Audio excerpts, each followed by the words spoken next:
Did you ever think you would make it? I feel I'm so close I could taste sweet victory. I know this life meant for me. Adam, what's your point? The future looks bright. My handshake is better than anything I ever signed. It's right here.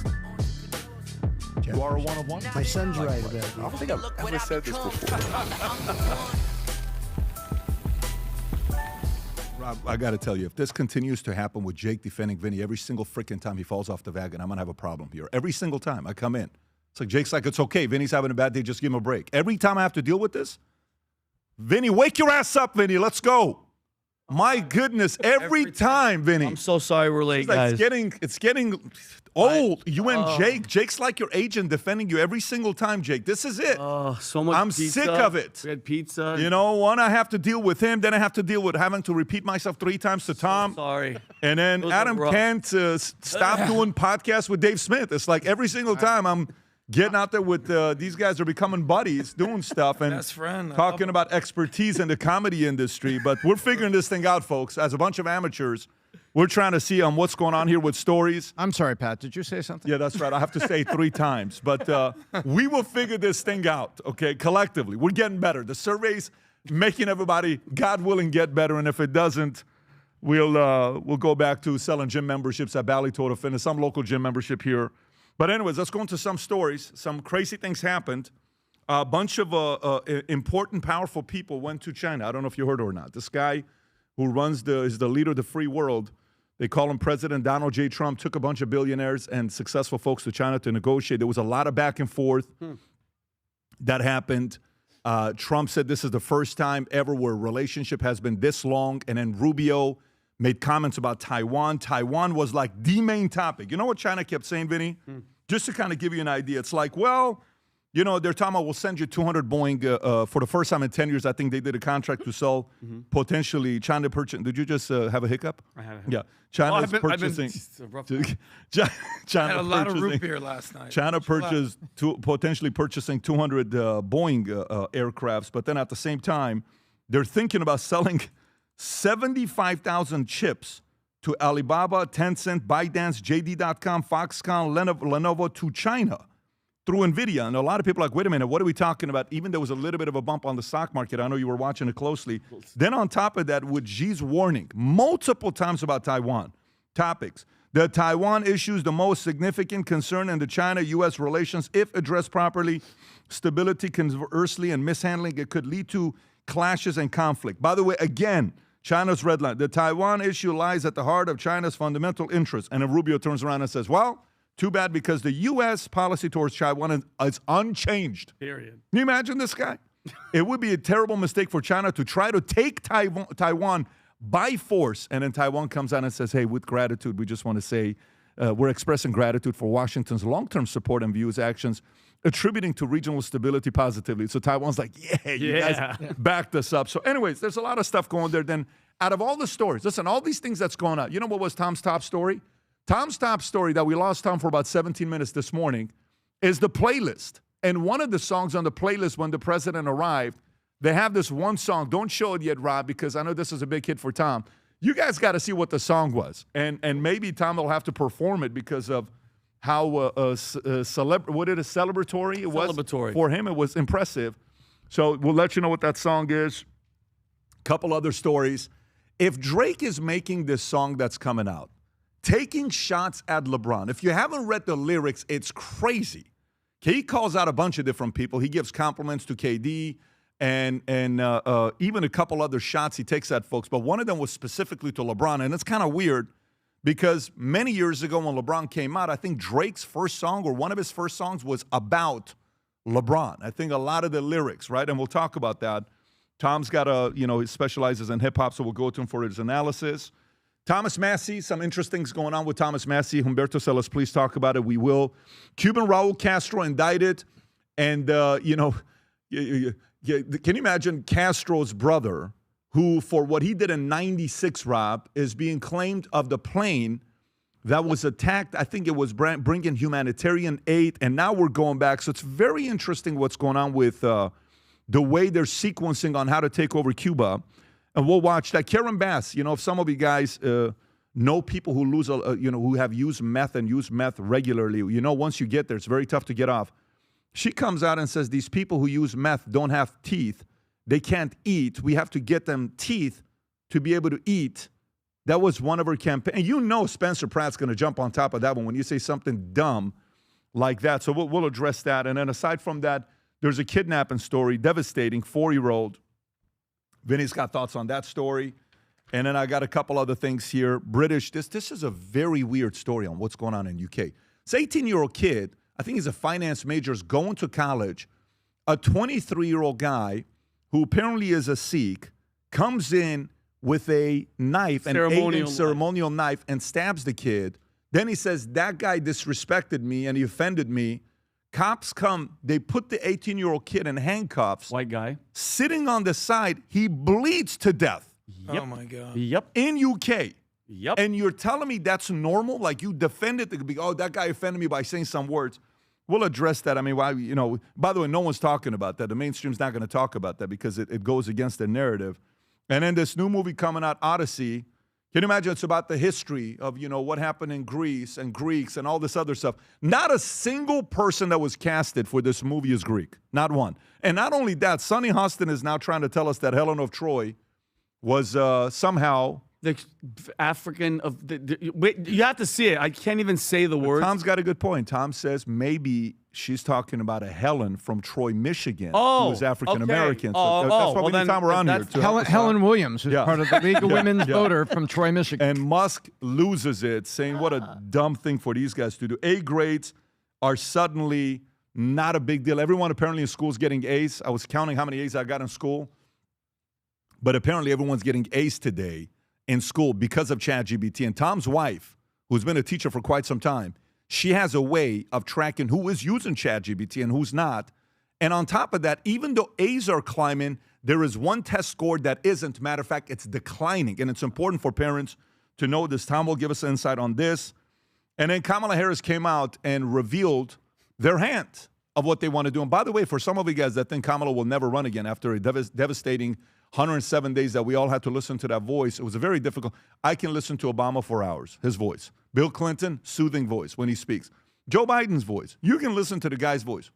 By the way, I can listen to Hillary Clinton's voice. I know. 10 times more than you can hear Kamala Harris.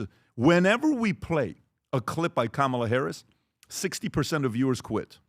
And studies have shown about 1% of them have anxiety attacks and panic attacks. 0.1% accidents happen when they watch Kamala Harris speak. But we're going to play this clip because it's going to reveal what her agenda is. And then last but not least, maybe one of the best clips we'll play today. Vinny just showed it to me. It could be the best clip, honestly, is a clip of James Comey. Ladies asking James Comey, so hey, if the president offered you a pardon, would you have taken it? He says no. He says, why would you have not taken it? Because the act of taking a pardon or receiving a pardon is saying you're guilty. Then she says, so are you saying the same thing as Fauci and all these other guys that took the pardon? They're guilty? I'll let him answer for you on what he said because it's an indirect shot at Fauci, and it's important for us to address that. Now, having said that, for us that are going into the weekend and we're having conversations about the 250-year anniversary that's coming around the corner, we can't wait for that, as well as the World Cup. And everyone's saying, Pat, what happened to the next hat? I thought we're doing more limited edition hats. By the way, Rob, can you do me a favor? Go on eBay if you could and type in "Future Looks Bright." For some of you guys that missed the last hats and you're like, Pat, I can't get it. Just go on eBay. The previous ones, the number, you're going to pay premium because people buy it and put it on here. So if you go a little bit lower, a lot of these hats are here. They can go order from previous limited editions one. But today, Rob, if you can play the clip, we have a limited edition 1 out of 250 USA 250-year anniversary edition, and it's sick. Go ahead, Rob. It started with a belief that bold decisions shape the future. For 250 years, that mindset has defined a nation. Not someday, but now. Relentless, unapologetic, always moving forward. It's a good-looking guy. And the ones who carry it, they don't wait for permission. They build, they risk, they lead. This is for them. Precision in every detail. Purpose in every stitch. A symbol of where you stand. And where you're headed next. That shirt is sick. Because the past. Oh, is that the sweater you have? I didn't see the sweater. Oh my God, that white on white belongs to those who show up. By the way, does a for bike it. come with it? At Valuetainment, we don't wait for what's next. We define it. The future looks bright. Wow. All right, here's all I'll tell you, folks. I'm telling you, in 30 minutes, this hat's going to be gone. For those of you guys that want to gift it to somebody, go to vtmerch.com, place your order, get the shirt, get the sweater. If not for you, get it for somebody else. And for some of the youngins that they get upset when it goes through, they buy it and they put it on eBay, you can do your thing as well. But go to vtmerch.com, place your order. This will not last long, and sport it. Go to work, go to the gym, put it on, go to church. Others will recognize the brand. Future looks bright as it's getting bigger. With that being said, let's get right into the first story. The president and his team visits China, and now the clips are out. The conversations, what was discussed, what was the main issue? China's number one issue, they made it very clear and kept repeating it over and over and over and over again, and that was Taiwan. So as the conversations are happening with the visit, first things first, if you can go to what the president said, the meaning, the significance of this, the fact that this is the longest standing relationship a president has had with the leader of China. Go ahead, Rob. You and I have known each other now for a long time. In fact, the longest relationship of our two countries that any president and president has had. And that's, to me, an honor. We've had a fantastic relationship. We've gotten along. When there were difficulties, we worked it out. I would call you and you would call me. And whenever we had a problem, people don't know, whenever we had a problem, we worked it out very quickly. You and I have known each other. Okay, you can pause it right there. So, and then he says, people give me a hard time that I'm being complimentary, all this other stuff. And then Xi gets up and he says, look, the president is actually making America great again. Can you imagine? The leader of China officially joined MAGA.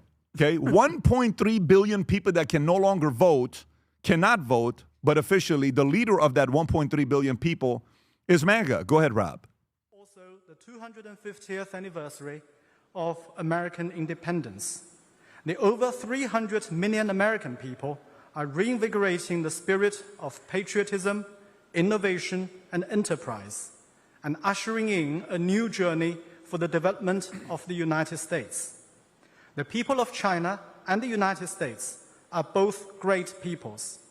Achieving the great rejuvenation of the Chinese nation and making America great again can go hand in hand. Bingo. We can help each other succeed and advance the well-being of the whole world. 55年前 I got this. 尼克松总统派基 No, 辛 Rob, 格 we 博 have 士 to stop this. No, We Vinny's gotta be going to serious. translate. No, I got it. No, I no, got Vinny it. got this. No, no. General Sal. Go ahead. Yeah. Extra. No. Can I, No, Vinny, we're you not have doing no, this. no. We're not going to do this. I We're thought not he was going to gonna do do this. it. So, okay. So, anyways, a lot of things was discussed. Tom, I mean, I know you're following this closely. What were the most important issues for you? Most important issues that you saw them talk about? So first of all, I think it was strong to walk off the plane with basically, 20% of the GDP of the United States. I mean, I thought that was a boss move to walk in with that. But what came out of it so far seems to be a little thin.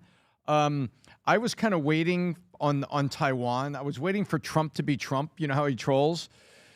Xi, Qatar gave me a 747, beautiful, big, beautiful plane, really wonderful. I think gifts like that should go around. So you know what I'm doing? Celebrate Taiwan, the Double 10 Festival, October 10th. I'm giving him an aircraft carrier. I thought that would just be nice of me. I was waiting for Trump to say something like that in sort of his Trumpian way. You know what I mean? Just go there. But they really didn't. They kind of avoided it.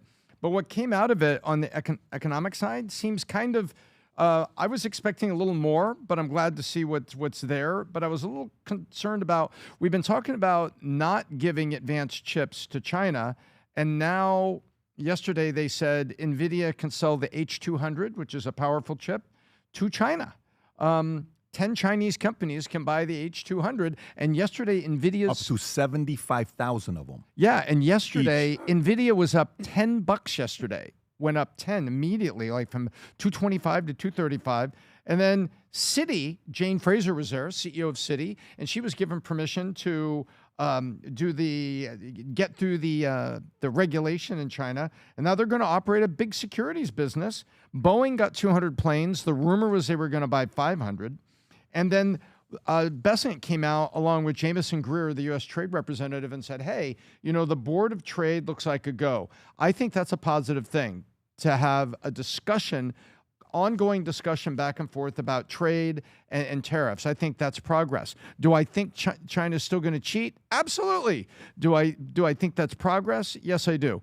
But overall, I give the trip, from what I can see on the outside, probably a solid B. But I want to see the rest of the stuff come out of it. I want to see real announcements come out about real agriculture, about real trade deals with specifics. That's what I want to see. And I really wanted to see a little bit more on Taiwan, where we draw the line on Taiwan and say, listen. I think we kind of did. I think we did a little bit what Rubio said. I think the part that gets a little bit of the criticism, Tom, that people were worried. There was a clip where the president is talking to Hannity, right? And he says, we're both spying on each other. And right? in like a jokingly manner, which I get it, but at the same token, it's like, this Rob, is do you have something that? serious.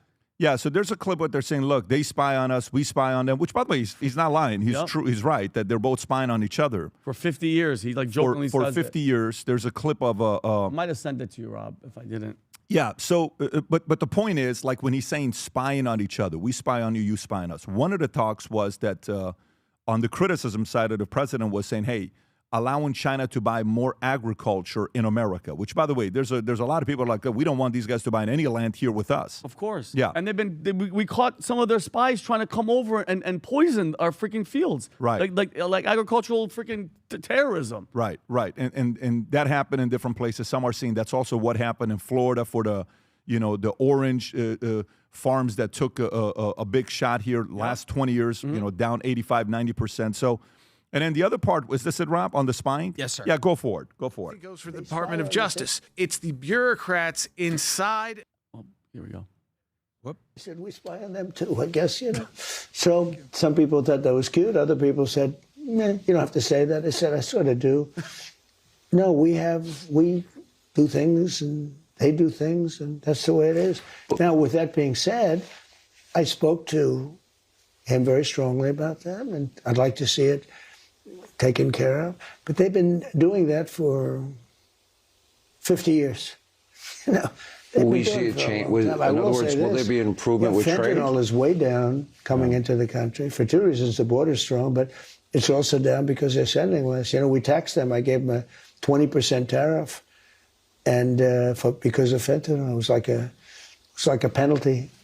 Nobody ever did that. You didn't know that probably. I gave them a 20% tariff because they're sending fentanyl. It's a huge amount of money. Vinny, your thoughts? Your Well, thoughts on this? I know the saying, keep your friends close, but your enemies closer. I could see with that type of tactic.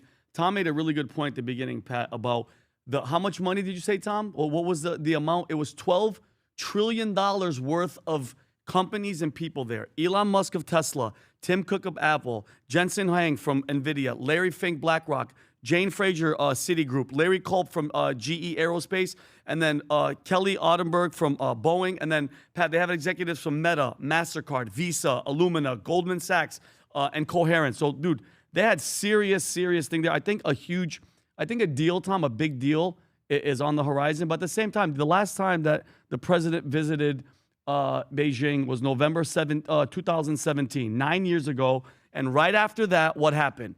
Trade deal, and then a couple of years later, COVID, the biggest freaking pandemic we've had in God knows how long. Again, Pat, people call it an adversary. I think they're still our enemy because of what they did. But think about it. He's over there. I don't think anything with COVID came up.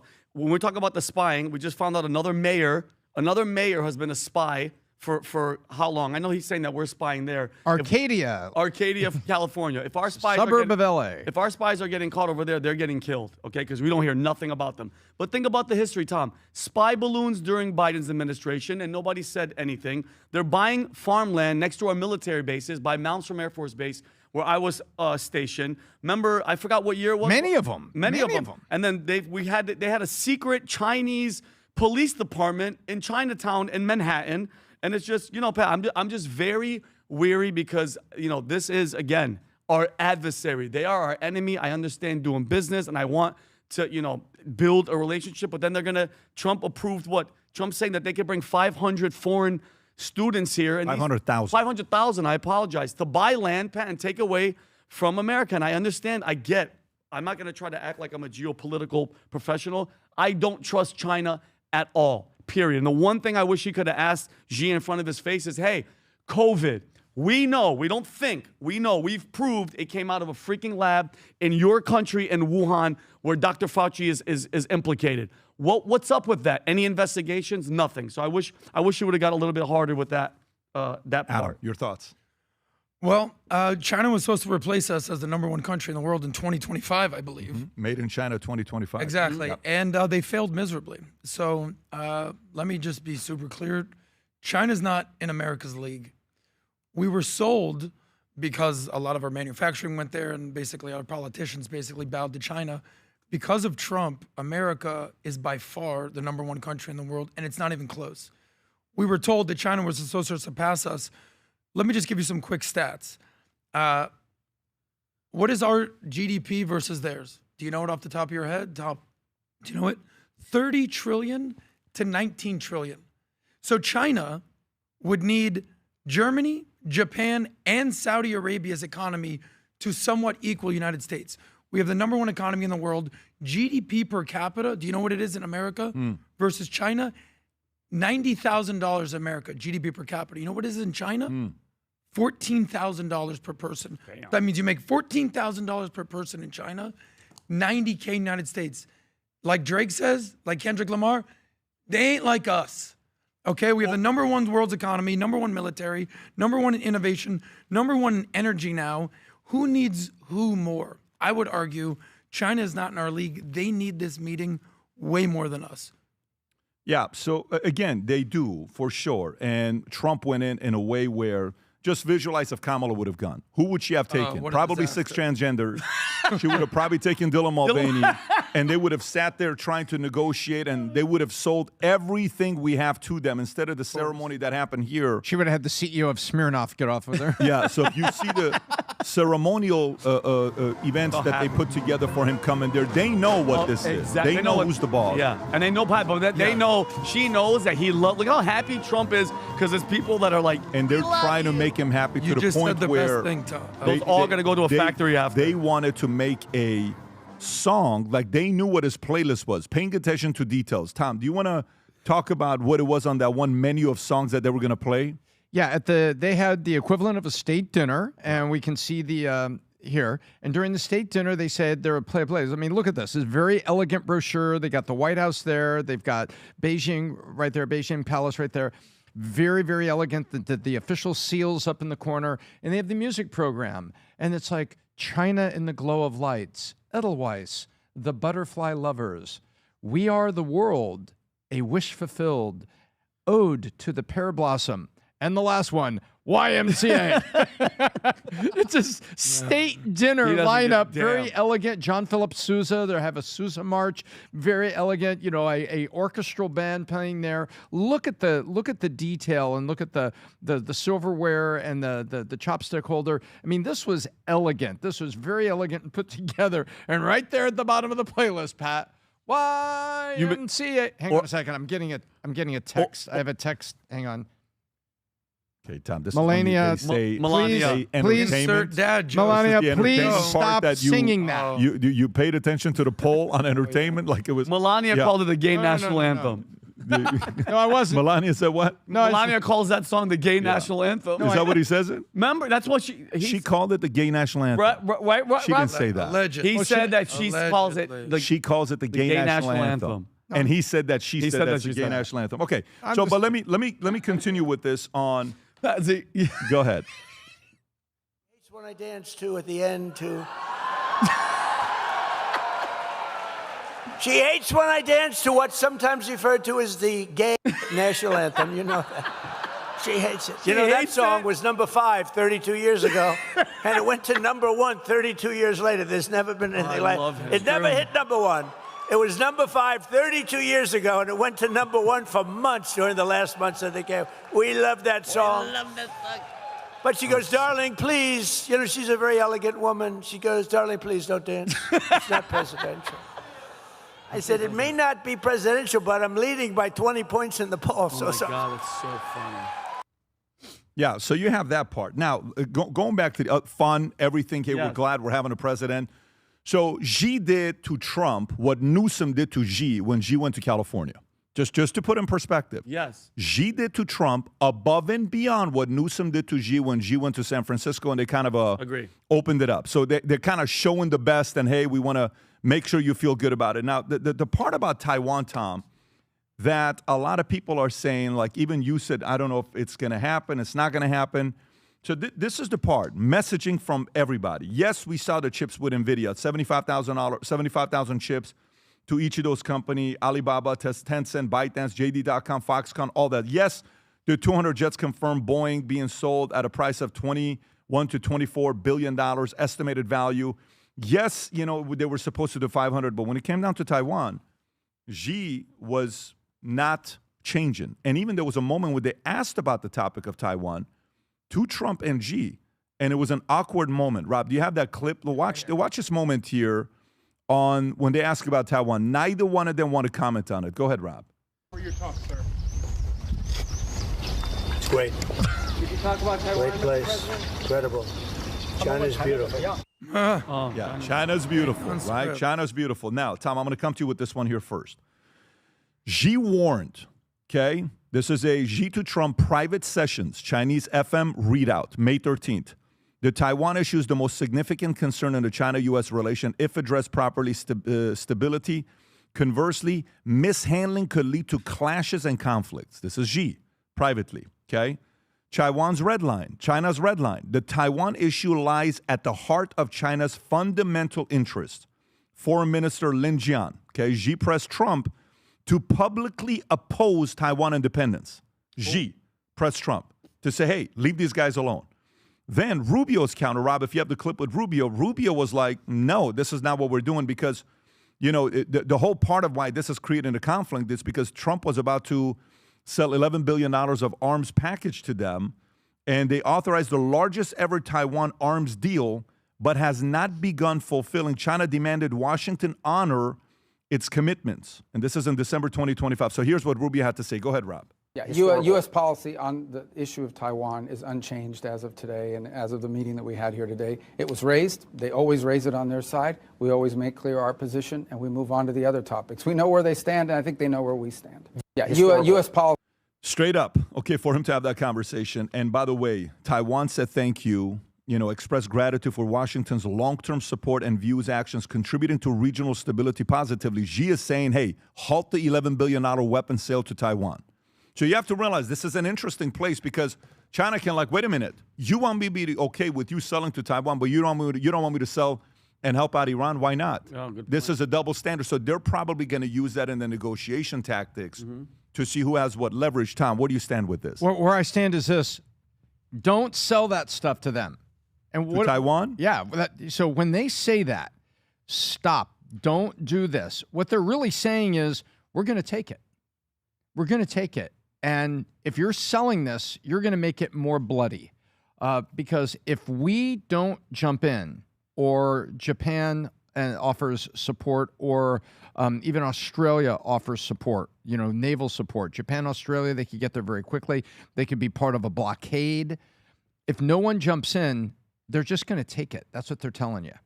And when they say don't sell that stuff, and they make that the lead argument, Pat, they're telling you that they're going to do it, and they're planning to do it sooner than later, and they don't want a heavier armed Taiwan. They want to do to Taiwan exactly what we did in Venezuela. We didn't take over Venezuela. We came in and we had the U.S. Special Forces give special Uber services for Maduro, right? We're going to give you a ride to New York. No, I don't want to go to New York.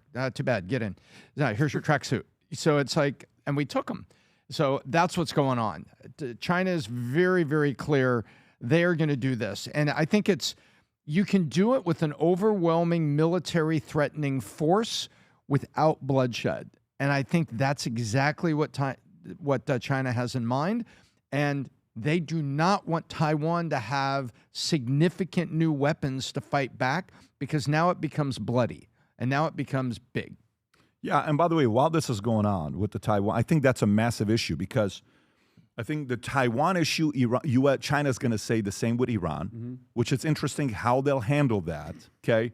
Then Xi is also bringing up and talking about the fact that this whole thing with Iran is lowering the amount of transactions and business that's being done. So, hey, we got to kind of figure this out as well, because, you know, we got to figure out Strait of Hormuz fairly fast, because it's impacting business, okay? It's impacting business. So then Besson comes out and says, hey, this is why China has a significantly greater interest in reopening the Strait of Hormuz compared to the U.S., and he's right. He's right. So Trump's like, yeah, whatever. But they're like, yeah, maybe whatever to you, but we're being impacted by it. Rob, I don't know if you have that clip by Besson, on Besson making comments in regards to this. Is that it, Rob, or is it a different clip? I believe this is a different clip. This is him talking about the bilateral board of trade. Well, it kind of goes with it. Put this one, kind of goes with it. The Vice Premier and I, who have a very good working relationship, I think we've seen each other. This was either our 8th or 9th meeting. Worked on the agenda for today's meeting in terms of the economics, the deliverables. And so we talked about purchases. We talked about some issues that the Chinese side had. And we're going to talk about forming a board of trade for the bilateral trade between the U.S. and China. And we're going to talk about a board of investment that will be responsible for investment in non-sensitive areas. Yeah. So, okay. So there's Besson talking about that. You know, he's kind of bringing up on the economy side, because he's dealing with a different issue. And in the meantime, you know who people are talking about that's missing? The guy named J.D. Vance that wasn't on the trip. Now, you know, Tom made it very clear yesterday why J.D. and the president didn't travel together. Tom, if you want to make that clear for the audience, why the president and the VP don't travel together? The president and VP don't travel on the same plane together at all. That's just for safety. I mean, they could be going to Nebraska. You just don't want to have something happen and have them both lost. Yeah, so that's something that's been historic. It's not like it's a big deal, right? However, they don't send JD on a plane over to China either. They don't want both men on foreign, both people. President could be a female in the future. Vice president could be a female. They do not want both individuals on the same foreign soil away. Yeah, and same thing. You already said that. So it's the same thing, that they don't want the same person to go in the same place and the same plane. So here's JD making fun about it, joking about the fact that why he wasn't there. Go ahead, Rob. You know, the president just landed in China a few hours ago. I always, you may know that because of Secret Service protocols that I don't travel outside of the country with the President of the United States. So on days today, I sometimes feel like Macaulay Culkin in Home Alone. I walk into the White House and it's very quiet and no one's there, and it takes me a second to realize exactly what's going on. But we've got a very big announcement today, actually a number of big announcements. And so JD wasn't there, and so why isn't JD there? Why is he taking Rubio? Why is Rubio negotiating and JD's not going? That was the reason. In this specific moment, it's not like one side or the other. However, is there anything else, Rob, with China that we got to address before we get into the next story? China or Taiwan? It was one funny clip, Pat, that we didn't play when he goes, "How'd you feel meeting him on Hannity?" And he goes, "He's very tall for a Chinese man." He was. I'm dead serious. Rob, can you play it, Pat? He goes, "He's very tall, central casting." He had to, because he is tall, Pat. Yeah, he's a giant. When you look for a leader of China to play a role in a movie, central casting. He's central casting. You couldn't find a guy like him. Even his physical features. He's tall, very tall, and especially for this country, because they tend to be a little bit shorter. He's being real. You look at the military. I mean, the military today was incredible. That military marching was incredible. He basically, I mean, if you went to Hollywood, he's saying he's tall. He's the big guy. That's not common. Who's the tallest Chinese basketball player that they had? What was his name? Yao Ming. Yao Ming. Yeah, Yao Ming was 7'4", and the story of Yao Ming is I believe. two of the tallest parents. I think Yao Ming was 7'4". Can you type in Yao Ming? Watch him be 7'6". You might be right. I think Yao Ming was 7'4", but let's just check. Yao, 7'6". Okay, so he's 7'6". You know basketball more than me, Pat. What do I know? This one you got. Okay, now do Murasan and Manute Bol. George Murray, that's 7'7". You don't like when I tell stories. But I've got a great Murasan, some reports Manute say he's Bol story. 7'8". Go ahead, George Murasan. George Murasan. How tall was George Murasan? was not in Yao Ming's league. Okay, go ahead. Go ahead with height. George, Murasan oh my was God, that was 7'7", 7'7", guarantee it. Do me a favor, Rod. Ask the question on ChatGPT. Can you do me a favor? Ask the question on I don't want to ChatGPT. have to embarrass my boss. Manute Bol was what? How tall was Manute? 7'7" as well, sir. Manute Bol was 7'7". Maybe 7'6". I thought he was 7'6". I got drunk with Manute Bol. I got to give you. Why not Bol? 7'7". 7'7". Yeah. Tom, so I'm going sorry, back, Pat. You're so funny. Yao Ming, being the fact that he's 7'4", the internet got it wrong. saying 7'6". Yao Ming, you know the story with who his parents were? No. Two of the best athletes in China. They said, you guys got to make a baby together. They made wait. Like an arranged Two of the big, marriage? like, go type in Yao Ming's parents. Yao Ming's parents are 6'3" and 6'7". They're like, hey, you guys got to make a baby, and they made Yao Ming. By the way, they had a one-child policy. They knocked it out of the park. Wow, that's crazy. And they did 3 children because of the height. Like they counted Yao Ming as 3 kids. You know, in population, he counts as 3 people in the population because of the height. But anyways, let's continue. So going back to this. So look, so there was like 4 or 5 inappropriate jokes made that I think 4 of them they missed, which is good. So we'll skip to the next part. Let's go to the next story that we have. So this is the part about the 500,000 Chinese students in U.S. universities. Rob, if you want to play this clip, Tom, I'm going to come to you on this one first because I know you're a big fan of this. Go ahead, Rob. It's 500,000 students. They come, good students. I could tell them, I don't want any students. It's a very insulting thing to say to a country. They would then immediately go out and start building universities all over China. But if you don't have those students, good students, by the way, if you don't, and we do another thing, you know, if they're good and they want to stay in America, we won't give them a green card and things like that. You know, and that not only them, but other countries. But if you want to see a university system die, take 500,000 people out of it. It's 5. So, but Pat, the same token, like again, I'm not gonna act like I know everything. I wasn't in any of these meetings, obviously, but you can on one hand say they spy on us and we spy on them. If you don't think the CCP is talking to every single one of those students, and maybe let's just say conservatively, Tom, ready for numbers talk? Are you ready, Tom? Out of 500,000, let's say 5% are spies, or 5% are what is that? 500,000 come in. Yes. How many are spies? Probably 501,000. So no, I'm asking you the number. It's 2,500. So 2,500. Yeah. 2,500 that we don't trust, and then on the same, and then the flip 25,000. 25,000 students that could potentially be spies, and then you're gonna say, well, they're probably good students. No, I'm sorry, Pat, you can't trust them. Are we sending our students? Yeah, because this goes to the story of Arcadia, Rob. If you want to go to it, a mayor in Arcadia who did all her campaigns in Chinese, and then eventually she comes out and she says, "What? I'm a spy." Check this. Is this the one, Rob? Eileen Wang. Go ahead, Rob.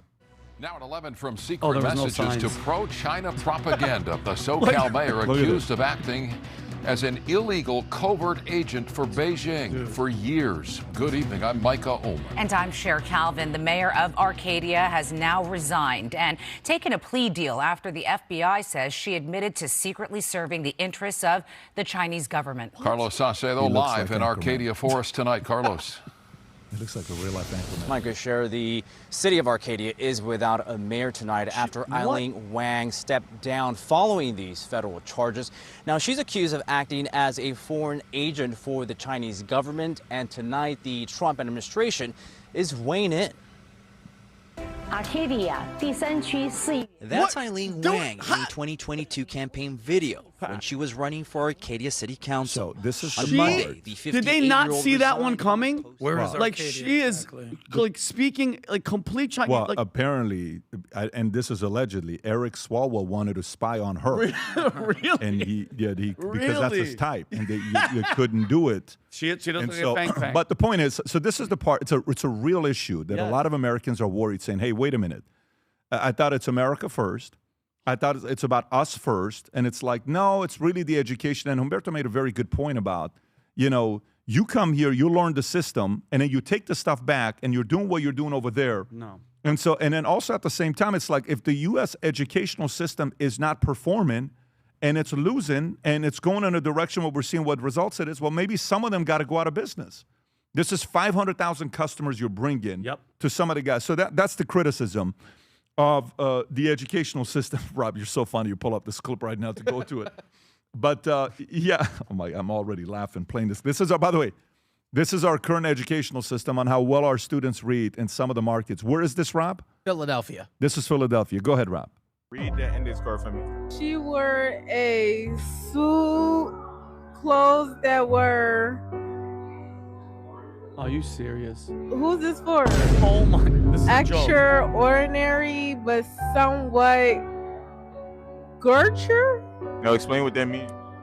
I don't know. She wore a sahalat of clothes that were extraordinary, whatever, bro. Oh my. But somewhat gooch. What does that mean? She wore a lot. Wait, she wore. Bro, I don't know, bro. Can you take the card back, please? She wore a. Oh, baby. She wore a silhouette of What is this, Rob? clothes that were. Is this a joke? No, this is. They have a hard time saying silhouette. She wore a silhouette of clothes that were. Okay, go to the. Is there last one, Rob? Is there something at the end? Oh, this is the one that he gets. Keep going, Rob. Keep going, Rob. All right, now what does that mean? I have no idea. Like his boots, his laces, like. Yeah. She wore. This is the one. The kid. This. I don't know what this shit say. I don't know what this shit say. By the way, we're laughing at these kids. I thought- But what's funny is that it's not even funny. It's our educational system is letting down these kids. Jeez. Standards. You don't know how to say the word silhouette. Now listen, when I first came to the States, I didn't know how to say Wednesday. Because we would watch a show called Gilligan's Island. Yes. I don't know if you guys remember Love Gilligan's that. Island, right? You would eat lasagna. Lasagna, right? We didn't know how to, I didn't know how to, but I was fresh off the boat. You know, we just got off, I swam across, and it was like we came and we went to school. It was a different scenario. Yeah. If you were born and raised here, and you have a hard time with some of these words, our educational, system's got a bit of a fixing to do. So, Tom, let me ask you, is Jensen Huang celebrating right now after coming back from China? Who's the biggest winner? Who are the biggest losers coming back from China? So I think I think the biggest winner is still in China, and it's those companies that now are going to be able to buy more powerful chips. And Jensen may be a winner. Let's go take a look today, see what the market thinks on the flatback. Oh, down $10. So they gave back the gain that they had yesterday. Wow, that's interesting. Okay. Right, so they march up the mountain, they march down the mountain. That's interesting. Look at that.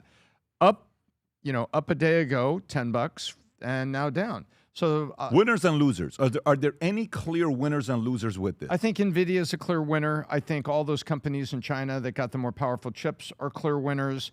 I think Citibank is a clear winner. They've wanted to be to have a kind of the equivalent of RIA for wealthy Chinese over there. Now they get that opportunity. So I think that was a clear winner. And I'm going to wait and see if there's any other trade deals that get announced. But those I think are the clear winners right now. And what's also very interesting, how many times does Scott Bessent say he's been engaged and over there and talking to people? 9 times, right? Did you know that? That was one cabinet member we've had talk 9 times. I went back and looked it up, and apparently under Biden, it wasn't until 23 or 24, right before the election, where Lloyd Austin went over there, John Kerry went over there, but they only had like 6 visits among 4 cabinet members. So this is Trump also. I think there is a winner. You're going to think this is odd, but I think it's a winner for the dialogue, that there is a dialogue that is happening with China, and it's active. We may not like everything that's coming out of it. I know I don't. But I think the winner is that we're talking, because when people talk, usually temperature of certain things goes down and other things tend to get done. So for that respect, I think it's a winner that we're talking, not yelling at each other across media from half a world away. Yeah. Adam, your thoughts? I think the United States is the big winner because we are the big winner. I agree with Tom's point. They used some term when they left the meeting. They said the whole point of this is to have a constructive, strategic stability. I said I think in the United States should replace peace through strength through stability through strength, because we're not going to have peace with all our enemies. We're not going to have peace with Iran necessarily, or necessarily not be competitors or rivals with China, but we can speak. The The last time the United States had a country that was coming for the #1 spot for the hegemony was the USSR. Now, if you compare what's going on with China versus the USSR in the 80s, 70s, and 80s, it's not even close. Why? We weren't even speaking with Russia at the time, right? The Cold War. We saw the movie with Reagan and Dennis Quaid. We had no business relationship with the USSR. It was complete capitalism on one side of the world and communism on the other side of the world. The state of the world these days is we actually have a relationship with them. They describe it as potential strategic stability type relationship. The reality is this. We use them for certain things. They use us for certain things, but they're never going to beat us. And this is why they have to lie, cheat, and steal and have fake mayors spying on all of us, because China's never going to beat America if all things are considered equal. Yeah. Now, while we're talking about this, you know, and we're kind of going through what's going on here, the conversations that people are having, JD and Rubio's like, hey, who's going to be the VP? And there is a moment here where Trump jokes with JD Vance about assassination attempt as he touts support for his 2028 successor. And then Vance jokes at Trump. You got to see this. This is purely made for TV. Go ahead, Rob. I want to thank also a friend of mine, Secret Service Director Sean Curran. I see you back there, Sean. Thank you very much. And I thought you did a great job 2 weeks ago. You know why? Because I'm here, okay? We consider being here a success. And I tell you what, your people are all over the place. You know, you got a little, no matter how well you do, they're going to find fault. But I will be the one to find fault if I think there was fault. They had great professional people, and they came out, and within seconds, I saw them take JD by the shoulders and lift him up like he was a little boy. I said, how come they didn't lift me up so fast? They lifted JD, got ripped out of the chair. That was a view of the week. But they did the job, JD, right? I think so. Well, JD comes out and he says the following about who's going to be the president in 2028. This is what he had to say. Go ahead, Rob. It's not us who are bringing this up. A couple days ago, Trump made this statement to people in the Rose Garden. Why do you think he does that? Do you think it's a little bit of toying with you both over your succession? Why do you think he brings that up? Just number one.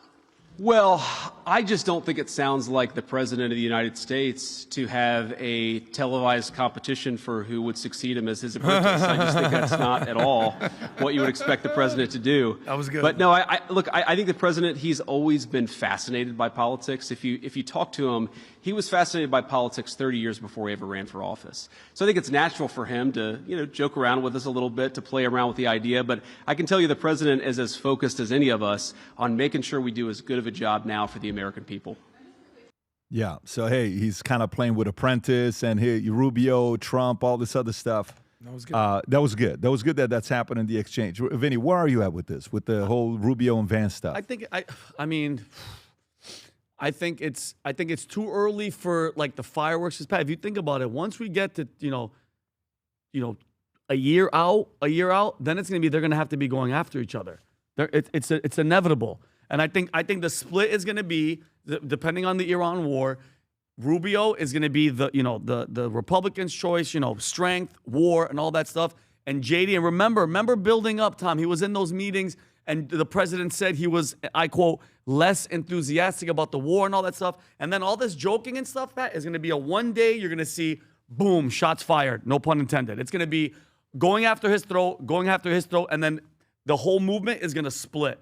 And it's going to be the people's choice. I don't see a real outsider. Whoever the outsider is going to be, it's wherever the money's going to be put in, Pat. Because, we did the stat of whoever has the most money. What was the percentage, Robbie? Do you remember? Wins the election or wins the nomination. So I think it's a little too early, but depending on how the Iran war goes, I think it's gonna be neck and neck. Yeah.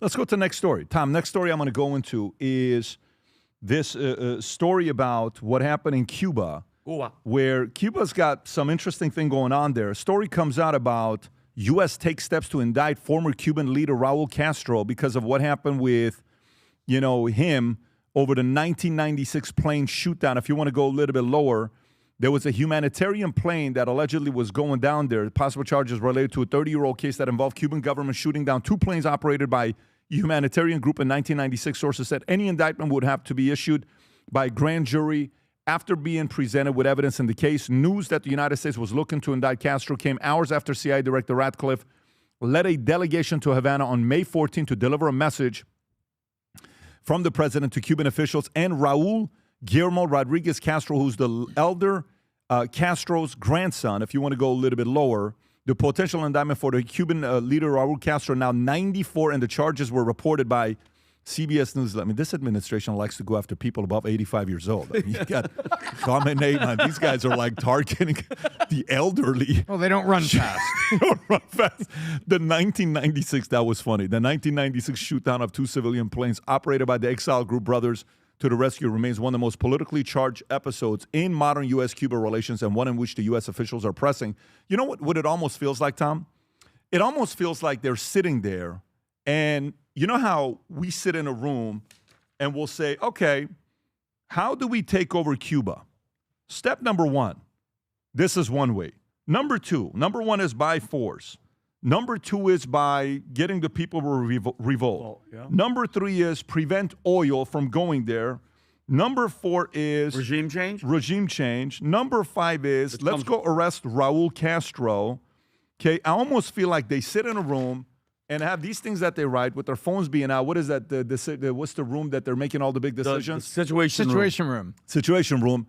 And lawyers say, well, we can go and use a grand jury to go after this, and then we go and do this. What is the likelihood that you think things like this are taking place in the Situation Room? I think that's like 85% likely in my book. I think they're looking at it and they're saying exactly what you say. And one of the things is, hey, you know what? We need the public sentiment. We can't be looking like a bully and everything. Hey, wait a minute. What about the humanitarian airplane that came down? What about that? Oh. We'll put that out there. We'll get that there. And you know what? We could be strangling them for energy. And then we'll make sure the media, who do we have in the media? CBS. Call CBS. We know her. She'll help us. Great. And so I think there's a lot of PR that goes into it, Pat. And I think there's a lot of story that they push for coverage on. I mean, it is true right now that the situation in Cuba, factually, getting away from any jokes or humor, it's bad. There's a humanitarian situation that's getting worse in Cuba.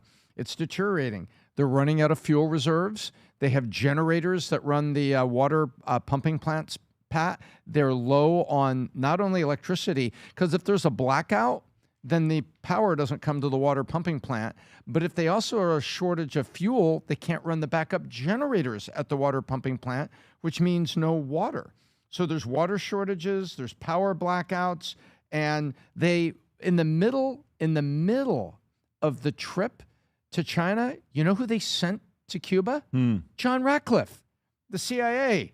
You know, and what is he going to do, Vinny? Well, guys, have you had enough? Yeah, exactly. What is the CIA? CIA's not on humanitarian mission. Hey, I got all this food for you. No, that's UNICEF. That's a Red Cross. I'd like to know if you've had enough. And I think that that's what's going on down there. And I think the Situation Room, you characterize it well. There's multiple levels to going after this, and you need to have public opinion. You need to have public awareness that Cuba is down on, you know, not treating its own people well. I think it all comes together with that as a package that gives you the excuse to say, okay, we did the Uber from Maduro, load them up and let's go change it. That's a good point. And Rob, if you want to pull up the Ratcliffe picture that he's sitting there in Cuba. By the way, this just happened either yesterday or day before. Everybody's focused on China. Correct. But they're in Cuba doing these meetings. They're in Cuba having these negotiations. So again, this is so impressive for them. They are hitting multiple different projects simultaneously at the same time. I'll send it to you, Rob. Adam, your thoughts on this with Cuba? I would love to see Cuba be freed. I mean, they've been in a relevant. Right there. What's that? No, I'm just showing a picture. That's the meeting that they're having. Gotcha. You would like to see Cuba be free? Yeah, I mean, look, Cuba has been an irrelevant country since the USSR fell. They've been a communist outpost that's basically, you know, we know about the Bay of Pigs invasion, we know about JFK, we know about the Cold War. But since the USSR fell, they've aligned with the communists that are basically in the Western Hemisphere, the Venezuelas of the world. But since Trump took out Maduro and, you know, implemented his Don Roe doctrine, as you like to call it, Cuba's been relegated to an island that makes cigars that's 90 miles off the coast of Florida and just basically subjugates their people, and they have an economy that's crumbling because now they don't get oil from Venezuela. You ask the average American what they think about Cuba, they're like, dude, it's so irrelevant to me. But it means the world to people in Miami and certain people in Florida. I'll give you one shining light. It's always interesting when I see, enemy countries that love America. They said that that when USSR fell, it wasn't because of any shots were fired. It was because of our culture took over the USSR. They wanted to drive American cars. They wanted to buy blue jeans. And I'll tell you this, some of the most common names that come out of Cuba, they all start with US. You ever heard this, Pat? Tell me. So because of our ships that are out there that say US Navy, there's so many Cubans that are called USNAVI, USNAVI, NUSNAVI. This is true story. This is true. There's another thousands of people named USMAIL, US male. There's tons of people that are called women that are called US lady because you're a US lady. They look at. No, he's being dead serious, by the way. I actually looked it up because I didn't believe him. US Navy. They look at America. Oh yeah, ¿qué pasó? US Navy. US Navy. They look at America off their coast. They have nothing going on. They're sailing rafts. You're joking right now. No. He's dead serious. Is this serious? USNAVI. US. No. Just put it together, Yeah. Rob. Put it all together. Come on, No Rob. space, Hablas yeah. español. I mean, you're looking at images. Is this because comedian told a sketch on this and you guys know? It's because there's ships that sail across the ocean while they're trying to build rafts. We have these massive Navy ships, and Cubans look at America like, oh my God, look at the power. They're in awe. Look at the prestige, look at the awe. And they name their kids after our boats. US Navy, US Mail, US Lady. And because they have nothing going on. Wow. There it is right there. So talk about our perceived enemies who want nothing more to be American. Respect to mi gente in Cuba. Guys, I'm shell-shocked right now. Yeah, there we just go. So you know. Because I thought I gave a creative name to our daughter, Senna. No. Named after Ayrton Senna's last name. That's a great name. But to say US Navy. Yeah. US Navy.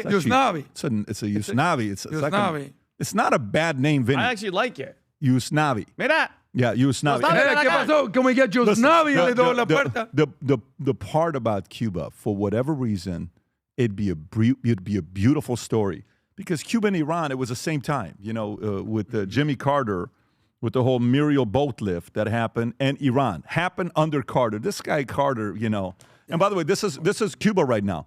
It's not like they have a little bit of oil. They have zero oil. Folks, watch this. They literally are running on zero. 20 hours of daily blackouts. Jeez. This is the protest right now in Cuba. Go ahead, Rob. That's correct. Like, dude, I feel so bad for them. Look at We are demanding the right to have electricity. We have gone more than 40 hours without electricity. So bad, dude. I live in a You have to community feel where bad there are for these many people. elderly people, many of them bedridden. There are many children. Food is going bad inside the refrigerators, the little food that can be obtained. The country's situation is well known, and well, it gave us the motivation to come out to see if even by banging a pot, they will give us at least 3 hours of electricity. But this is... They need help. Good for them. Good for them. If we're able to bail these guys out and get them to be free, it'll be a place. It's a beautiful place to get a lot of tourism. Tourism could be a big business for them if they're able to free this place. Well, they get a lot of tourism around the world, just not the United States because of our blockade and our embargo. But, in Miami, I can't tell you how many times I've heard pots and pans in the streets, like when Fidel died. When Fidel Castro died was arguably the greatest day I've ever seen in Miami history. I don't know if you can find any of these clips. The pots, the pans, the spatulas, everything out there, they were going insane.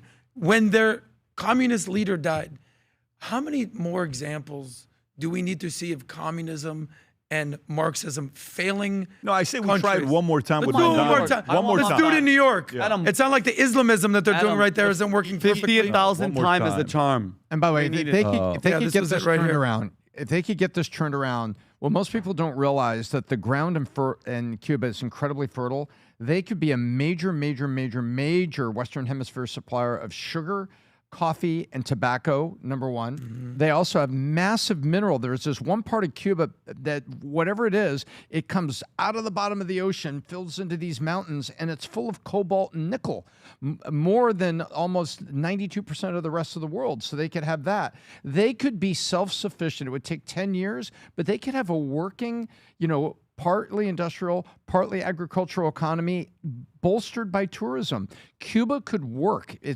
But it just needs the leadership. More importantly, it needs to be free. But right now, it's a humanitarian crisis, and I hope that can we help them make up their mind about shifting, Pat, and just get enough energy to run the water pumps, because without the water pumps running, they can't flush the toilets and they can't have drinking water. That one move, getting those pumps running so they could have running water, that just breaks my heart, because you've got infants and you've got people that are there that are just innocent. Well, This is it. Crowd celebrating when Fidel Castro died. Rob, play it. This is Little Havana. Morning, at least 4 to 5 hours. A crowd believed to be at least 1,000 people or more stood here in celebration. See, this is the part. This is Miami. This is the part. This is the part where you realize some people go back and remember where they were born. Yeah. And they want to see that place be free again. And I relate to this. I understand the Cuban people that are going through this. Let me get to the next story. Next story I want to get to is, let's go a complete different direction next. I want to get into the story about, I'll go to this one here, UK rap. What a weird story, folks. What a weird, disturbing story. So if you're driving, if you're a truck driver driving and you're watching this, it's a disturbing story. If you're a mother right now driving to the shop, or maybe you're watching this on a podcast at work and you're sitting down and doing your thing, listen to this weird story. Sikh man stabbed 18-year-old university student to death with an 8-inch ceremonial knife after claiming he'd been racially abused. Court here. So now if you look at this main tagline, you're like, okay, maybe he was saying something. But watch what happens here. University student died after being repeatedly stabbed by a man armed with a Sikh ceremonial sword. Finance student Henry Nowak, 18 years old, was on his way home from a night out when he was allegedly attacked by stranger Vikram Digwa, 23 years old, with an 8-inch Schuster blade. Digwa was caught on camera saying, "I am a bad man." Before the fatal attack, jurors were told, Rob, can you go a little bit lower? And he continues. He is now on trial, accused of murder alongside with his mother, 53, who was accused of assisting an offender. Prosecutor said she went on the scene before running home with a knife to stash it among an arsenal of weapons there. They both denied the charges. Southampton Crown Court heard Mr. Nowak was in the first term of studying accountancy and finance at Southampton University when he went for a night out in the city on December 3rd, 2023 with friends. The teenager went home at around 11 p.m. and having drunk less than the legal to drive. Jurors were told he was speaking to friends on Snapchat when he was dug across Digwa. When he came across Digwa after he was stabbed, Mr. Nowak tried to climb a fence to escape, but Digwa was aggressively pursuing him, leaving a trail of blood. The quarter police were called to the scene, but arrested Mr. Nowak after Digwa claimed he had been racially abused. Mr. Nowak was then handcuffed before passing out and dying in the street a short time later. Prosecutor Nicholas Lunenburg, KC, said, put simply, Henry drowned in his own blood with his lung having been cut by the knife going 8 centimeters into him. Digwa raises the defense of self-defense. He persisted that Henry perpetrated a drunken racist attack. He says that he doesn't recall exactly how the fatal wound came to be inflicted. If you want to go a little bit lower, that's the student, okay, that died. Go a little bit lower, Rob. Is there any more in the opening capture? I don't know if I captured him. It's a moment he met. Digwa was carrying an extremely large knife at midnight. Midnight. Nowak was dead. Vinny, when you hear a story like this, what do you think about? And where was this taken? Where did this happen? This is in United Kingdom. Yeah, it's in UK, but the city is. I mean, he's going to Southampton, so choose what city that's going to be in. But Pat, and I saw somebody yesterday on some panel. I don't know if it was an older clip of Bill Maher, and this lady is talking to a panelist. She's like, everything you guys are talking about England, and it's all fake. It's all fake news. And Bill Maher was like, really?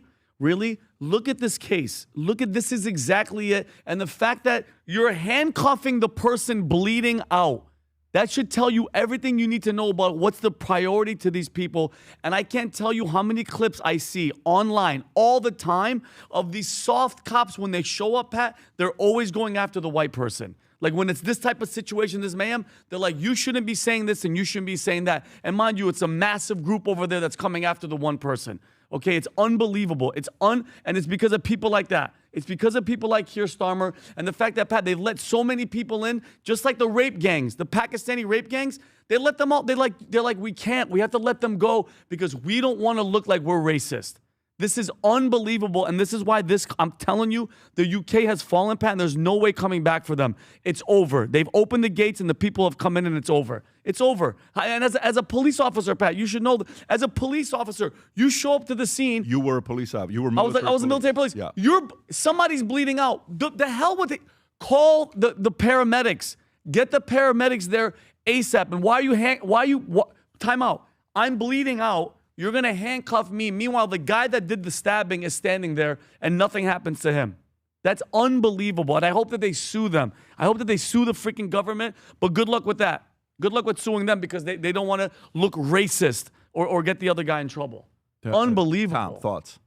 When you are out there with ceremonial blades and you are, in the words of people there, incapacitated in some way. He says he doesn't remember it. Who was drunk? Both were drunk. It's terrible. My opinion of this is that when you basically are poorly patrolled and do not have adequate deterrence, instead you have people that are defending by default. Hang on, don't say anything bad about him just because he's not from around here in terms of historical England. Don't say anything. When you first are doubting your own citizens and protecting those other people, I get that we don't want to have, have immigrants come to any country and be the subject of racial persecution. But when you're defending them by default and assuming that your own people are at fault, you've lost it. And England has lost it. And people are going to get on the chat and say, oh, you're not over here. You haven't been over here. No, I haven't. But I can read and I can see Keir Starmer today saying, oh, don't protest. We want peace. Don't go out and protest. And it's sick. It's sick. You've lost the plot. Look, I don't want to overinflate this, but I know a lot of Sikh people. Do you know a lot of Sikhs? They're different from Indians. They're certainly different from Islamists. They actually practice something that it's almost like libertarianism. They believe in peace first and force only if necessary. So I don't know what this individual situation here. I'm not going to comment on what the kid said, and I'm not just going to defend the white kid. But I know that many Sikhs are very peaceful. And I'm not going to say pacifists, but don't push them. I mean, I don't know what happened here. So I'm not at any way, shape, or form going after any certain community, certainly not the Sikh community. What I will say, there's something going on in the UK, and it seems to be systemic. When you import the third world, and a lot of them are Islamists that have come from Afghanistan or Syria or Pakistan, and you want to turn a blind eye to whatever's happening there, and then what's the whole thing with Leslie Nielsen and the Naked Gun when the house is burning down, Vinny? Nothing to and he's see like, here. Nothing to see here, guys. The Pakistani rape game, nothing to see here. Hey, Tommy Robinson wants to do a rally, and our friend, what's our Polish friend's name? Dominic Tarczynski is not allowed in because of his views. When people are censored over or arrested for social media posts, there's a slippery slope going on in the UK. And if you say something about it, you're deemed racist. To me, we're seeing what's going on in the UK and in London and in Southampton and Binghamton and all these cities right there. And it's basically saying, guys, we're probably 10 years away if we don't do something about this. And I'll just give one last point. Thank God we have Trump. Because if we had another administration that was like Biden and like Kamala, I can't even imagine what this country would look like. So thank you, President Trump, for standing up for American Western values. You know what my main challenge is here, Adam? My main challenge with this isn't if it's a Sikh or a Muslim or whatever you want to call it. My main challenge is, while the other guy is bleeding, what are you doing not going to him to attend to him just because the other guy said I'm offended? If that story is what happened, and that's what is in the reports, your first job, it doesn't matter if somebody's getting, say the other guy's the killer or the other guy's the victim. If that guy just got shot and he's getting killed, you're supposed to tend to him as well to make sure he makes it. It's not like, well, he's a secondhand citizen. Let's just go to the other person. In this case, they're treating the kid that was going to school in the middle of the night, secondhand citizen. Yeah, let him die out because he offended you. Oh, my God, we can't say anything like that. Yeah. That's a part that becomes slippery slope where you have to make sure your citizens feel safe. If your citizens don't feel safe, then what happens? So now how many parents are now saying, well, honey, like imagine if your kids are, you get this report comes out and your kid's going to Southampton University. What are you doing? What's the first thing you're telling your kid? Hey, don't go out. Stay home. Stay on the campus. Let's take the kids out of school. Maybe come home. These are thoughts people shouldn't be having, as you're going through this. When you look like you want to say something. And because Adam, think about it. White kid walking home. Other kid stabs him, says whatever he said, Rob, like I got one or whatever he says. The mother shows up, gets rid of the weapon, and they have an arsenal of weapons. That is a huge problem. Gee. And the government can't say anything, Adam, because they know that this is the result. These are the consequences of their policies letting all these people in, okay, for whatever reason they want, votes or whatever, or to destroy the nation because that's what they want to do. This is the George Floyd moment, like Humberto said, of their time. That's it. He's walking home. Adam, there's no words that could come out of your mouth. And I know, Pat, we have the Builder story after too. There's no words that could come out of your mouth right now that a stabbing, and then when the cops show up, they handcuff you and you're bleeding out, and the other kid goes, hey, I know I have blood on my hands, because he definitely had blood on his hands. That guy called me a terrorist or a Muslim or Islamist, whatever. No, there's no excuse. There's no excuse. And the saddest thing, as Pat made the point, is if the government, the police and everybody are like, hey, what happened? Oh, you're dying? He called me racist. Oh, to hell with that guy. Handcuff him. What? This is the same nation, Adam, that if you are on social media, there was a gang raping in Germany. They went into this park and they raped it. 11 people showed up. They were texting each other, show up and let's rape this girl. They went to court. Guess who did the most jail time? A woman who found his WhatsApp and messaged him and said, hey, you're a rapist, you're a pervert. She did more time. That is the freaking government. The government is protecting these people, and it's disgusting. Yeah. I think it's disgusting. I mean, look, there was a story similar to this. I want to say in an anti-Islam protest where a kid is saying some things. This guy comes to attack him. I don't know if you have this one, Rob, or not. And this happened in the States. Let me see this one here. Where was this at? Tragic reminder in Mannheim attack, and Afghan attacks and anti-Islam rally. An on-site police officer rushes in and pins to the ground an anti-Islam activist. The police officer is then stabbed to death in the throat by the terrorist whom he has turned his back on. Watch the picture. Go a little bit lower. That's how he died. Jeez. Okay. Of course, you're blurring the whole thing out. So this is stuff that you just got to be aware of. That this doesn't show up here. Safety is super, super critical. We can't lose our common sense. Let me get to the next story. Next story I want to talk about is another one of these interesting stories. So James Comey is being asked by the interview. I actually thought it was a great sequencing of question, saying, why did you not accept a pardon? If President Trump was to give you a pardon back in 2018, would you have accepted it? He said no. She says, why? He goes on to teach her the history of pardons and what it means if you accept a pardon. Watch this here. Go ahead, Rob. President Biden for a preemptive pardon as Trump was coming back into office? Never. Do you think he would have given you one if you'd asked? 2 seconds. Did you ever think about asking President Biden for a preemptive pardon as Trump was coming back into office? Never. Do you think he would have given you one if you'd asked? I don't know. I wouldn't have accepted it. The Supreme Court said in 1914 that the acceptance of a pardon is an admission of guilt. It's what consoled Gerald Ford when he pardoned Richard Nixon. He carried a quote from the case in his wallet till the day he died because it meant Nixon had admitted guilt. And so I'm not guilty. I am innocent, so I wouldn't be accepting any pardons. Do you think the people that Biden did preemptively pardon are guilty of crimes? Well, I'm just telling you what the Supreme Court said. By accepting a pardon, it's an admission of guilt. And so I hope they thought about it carefully. Did you ever think about... So now Fauci accepted a pardon. Asked for clemency and then got a pardon. Yeah, so let me ask you, Comey, so is he guilty? Based on your assessment, he's guilty, right? And then so a whistleblower comes out that was working with Fauci, and the video clip shows that this person claiming... Rob, do you have the clip with where this fellow comes out talking about that he worked with Fauci and this is it. James Erdman III. Watch this, folks. Watch this. Go ahead.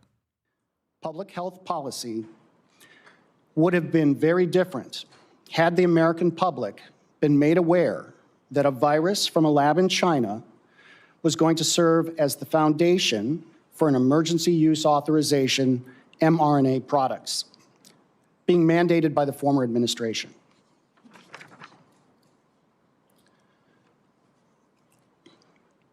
Dr. Fauci's role in the cover-up was intentional. Dr. Fauci influenced the analytical process and findings by leveraging his position to ensure the IC consulted with a conflicted list of curated subject matter experts, public health officials, and scientists. This included some of the authors of the paper, The Proximal Origin of SARS-CoV-2, and other public health experts who have been in his orbit for the last 20 plus years. Vinny, thoughts? Well, I mean, so this is why Americans, and I know the majority of the people out there, Pat, that are listening, that are dealing with this, are furious, okay? And it's almost as if it was 20 years ago. Some people are acting like it. This was a couple years ago. Businesses shut down. People lost jobs. Careers destroyed. Families divided. Loss of friends. Loss of family members. People dealing with all these sicknesses and all this turbo cancer and everything now, and people are asking, why?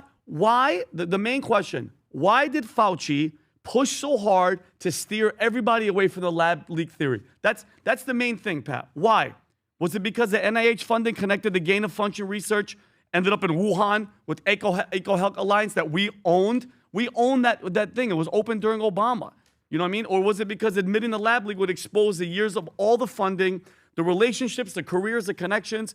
And then some people are going darker, Pat. A lot of people out there believe that this leak might have been deliberate, okay? Look at the funding. Look at the pharmaceutical profits, Pat. They made $1 trillion on all this stuff. The speed of the vaccine rollout, and then the billions made during the pandemic. And people believe that powerful people protected each other while the public suffered, okay? And then you find out that he was begging for clemency. He gets a preemptive pardon, okay? And like you showed the James Comey thing. It's just like, what do we do, Pat? As the American public, what do we do with someone like Fauci? I'm not saying doing anything physical, anything stupid like that, but think about this. For the people out there that lost a mother, Pat, that couldn't go even see her because of his made-up draconian laws that they made during the pandemic. Or if you're out there and you have a child that, God forbid, was playing a sport and they collapse and their heart stopped. Or right now you have children that are suffering from myocarditis, which I did the research. They don't live that long, okay? They don't live that long. So what do people do about this, Tom? Because it's blatantly obvious. These people at the top are protected at the highest level. Preemptive pardon. And I am not a fan of Comey by the least, okay? I know he's one of these deep state actors, all the Russia collusion, everything. He is not good for the country, but at least in this moment, he's being honest. If you're innocent, you don't need a pardon. But to beg the president for clemency and then you get the preemptive pardon, you're a Dr. Fauci, okay? This is Chris Cuomo's buddy, his pal, okay? The amount of destruction and death that he did, Pat, something has to happen to this guy. I don't know if in the courts or find a way, because he's walking around scot-free for the rest of his life, okay? He needs to pay for all the suffering and all the pain that's happened to these people, because if the public stops paying attention to this type of stuff, Pat, and we let it go, nothing's ever going to change.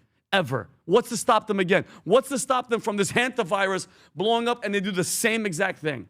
So I'm sorry, it just drives me crazy. Tom, thoughts? So I have a couple thoughts. Before I come to you, here's the DOJ, by the way. I want to come to you because I want to go on what Vinny said on what the DOJ is thinking about doing right now. They're weighing new criminal case against Fauci despite Biden's auto pen pardon and statute of limitations running out. So do you have a Fox News clip on this, Rob? Or it's quick, but here it go is. for it. Please. Fauci might be swimming in the same pool. One of his top guys was indicted for a COVID cover-up. Now the DOJ is eyeing a new criminal case against Anthony, even though AutoPen gave him a pardon. Hope you got your floaties, Doc. And this just in, a COVID-19 whistleblower, an active CIA employee, will be testifying tomorrow. So they're already thinking about different ways of getting him. if they do or not, that James Comey clip is so beautiful and so annoying for so many people at the right. And you think when he was saying that he was thinking about Fauci? You think? And by the way, that girl that asked the question, who do you think he's talking about? She has to know. No, who do you think Comey was talking about in that interview when he says, "Yeah, I didn't accept it because I'm not guilty"? So who was the first person he was trying to make a claim that's not guilty? Himself. Of course. But who else is he talking about? He's talking about Hunter, because remember, he injected himself quite a bit. I think he's thinking about a lot of people. But I think one of them he's thinking about has got to be Hunter. That was because you listen to all the leaks and everything that come out. Even the people around Biden were like, my gosh, this is such a, here we go again. Because Hunter wasn't political. They couldn't do anything with him. He wasn't FDA. He wasn't anything. Yeah. He was this pain in the neck thing that kept generating headlines and disgust. And so I think he was thinking about people like that saying, you went all this time selling, I was just a consultant for an energy company, then you took the pardon. I think there's some coding coming there, because I don't think Comey was 100% Biden. He was 100% Comey. Who do you think, Pat? Who do you think he was talking about? Because, I mean, the whole family was pardoned for all their dealings. I think it's subtle reminders to say, watch who Trump's going to pardon. Because remember, Trump said on 250-year anniversary, he's going to pardon 250 people. Yeah. Do you remember when he said this? Oh, and recently. Rob, can you pull this up? I think the president, didn't he say that? I thought he said that. Maybe he didn't say that. The president allegedly said, Trump says explores 250 pardons on America's 250-year birthday. So why is Comey saying it now? So to me, I think Comey was saying that to get ahead of the fact that the president's going to pardon 250 people, and the reporter asked the question Comey was not expecting. And that's when Comey immediately, like, I don't know about that. All I can tell you is the fact that in 1914, this is why they did the pardon that, Gerald Ford would go around in his wallet because he knew that Nixon was guilty. Mm-hmm. So he's comparing Nixon to who? To Trump. Mm-hmm. And then the reporter asked the right question, even though she didn't want to ask the question. She didn't want to ask the question. She asked the right question. Well, how about the other people? And then it's like, I don't know about that, but I know about Trump. So I think that's kind of where he's going. So if they end up if they end up finding a way to go and investigate what happened with Fauci, I cannot tell you how much the trust in the DOJ and the FBI is going to go up for finally doing their job. If you want to increase credibility and people trusting the DOJ and the FBI again, go tell us what happened during COVID. Tom. So I think what's remarkable about in all this, first of all, people that were so terribly persecuted, the doctor we had on, I just blanked on him real quick. Robert Malone. Yep, Robert Judy Malone. Wood. Yeah, go ahead. And people like Mary Talley Bowden, who's in Houston, and she just wrote a book, Dangerous Misinformation. She was down there in Texas, in a red state, getting absolutely pilloried, for her position. So these people are able to come back in the light of day and say, I was right, first of all. Second of all, everyone knows it started in the Wuhan lab. It leaked out from there. Whether it was intentional or not is chapter 2. We know that all the data was manipulated now. Now we know that. And we know that Fauci actually funded and at least knew memorandums with his name on them about gain-of-function research. So now we know all that. And then guess what? The thing that really bugs me right now is with all of that, the mainstream media is seeing this as an us versus them, and they don't want to give anybody the W. And so the mainstream media is playing the game of, well, if we knew then what we know now. It's like, no, you don't get to do that. You don't get to do that, because at the time there was ample information that was out there. They could have raised the seeds of doubt. Did you have perfect information? No. But you didn't have perfect information, and you were slaughtering people and impugning their careers, and people were getting, discharged from the military, serving honorably and getting no pensions. All of this stuff happened. You had enough information to stop that from happening while saying, hey, we don't know everything, but we don't think service people should be dishonorably discharged and lose their pension over this, for crying out loud. There was more than enough to know that. And so right now I see this. I hope, for the sake of history, that they find a way to persecute the guilty here. I hope they find a way to do that, Pat. That's my opinion, because the news media is just sitting there. Oh, if we knew then what we knew now, I think is really disingenuous. And now we've seen all the things I just mentioned that turned out to be correct. And it drives me crazy, Tom, when you have people like Josh Hawley and all them, they come out of these hearings that the CIA whistleblower comes out, it's all credible, all checks out, and they're like, yeah, man, he did this and he did that. Okay, now what? Now what? Besides the pardon, they have to find a way, Tom, because think about it. His 2 crimes, fraudulent concealment, he lied. He knew he was lying from the beginning, and he hindered the discovery of where this came from. He testified to Congress about it, that he did not participate in, he did not know, and he did not fund gain-of-function research. And now we know that the only thing that we're not 100% sure of is, did he know? Tom. But he funded it, and his name is on memorandum. So let's say 2 out of 3. Oh, yeah. You were involved in gain-of-function research. Tom, for sure, and lied the entire time. And then, Tom, you know what the biggest one is? Mass negligent homicide. How many people died because you lied? You're a liar, and then you promoted, knowingly pushed unsafe vaccines on people and was in the president's ear like, hey, listen, we could do this. We could do it in less than a year. Come on, you'll look good. And of course the president's going to listen to him. Of course you want to. The subsequent fallout was criminally prosecutable. Yes. And it hasn't been. And Tom, oh my God, the died suddenly, the people falling, and what they're discovering in Americans about people around the world, it's disgusting. And Pat, can you imagine walking around and you know that your family, you've lost family members because of the lies and the decisions that this one man made? I remember that. Again, I do think this is all progress on what's happening. And Comey is the president, the assistant to the president needs to show that to the president and say, Mr. President, did you see this video? And the president will come and comment about it and say, hey, he said this. If he's saying this, well, what are you saying with this? Because it is a form of taking a shot at the president. His team's going to bring this information to him. Adam, do you have any thoughts on it? Yeah, I'll just be real quick. I'm with Vinny on this, especially on why you're passionate about it, and I'll explain why. Because the one word that we go back to is accountability. And when there's no accountability and you're not held responsible for your actions, if you did something wrong, then there's a collapse of trust. We know how important trust is. Trust is a currency. And if you did something wrong and there's no consequences to your actions and there's no justice and there's perceived or actual abuse of power and you get away with doing something wrong, what's going to happen is this. People are going to get really freaking frustrated. Good, I am. Like you are. I am. And I understand your frustration. And again, I'm not saying that he did or didn't do anything wrong.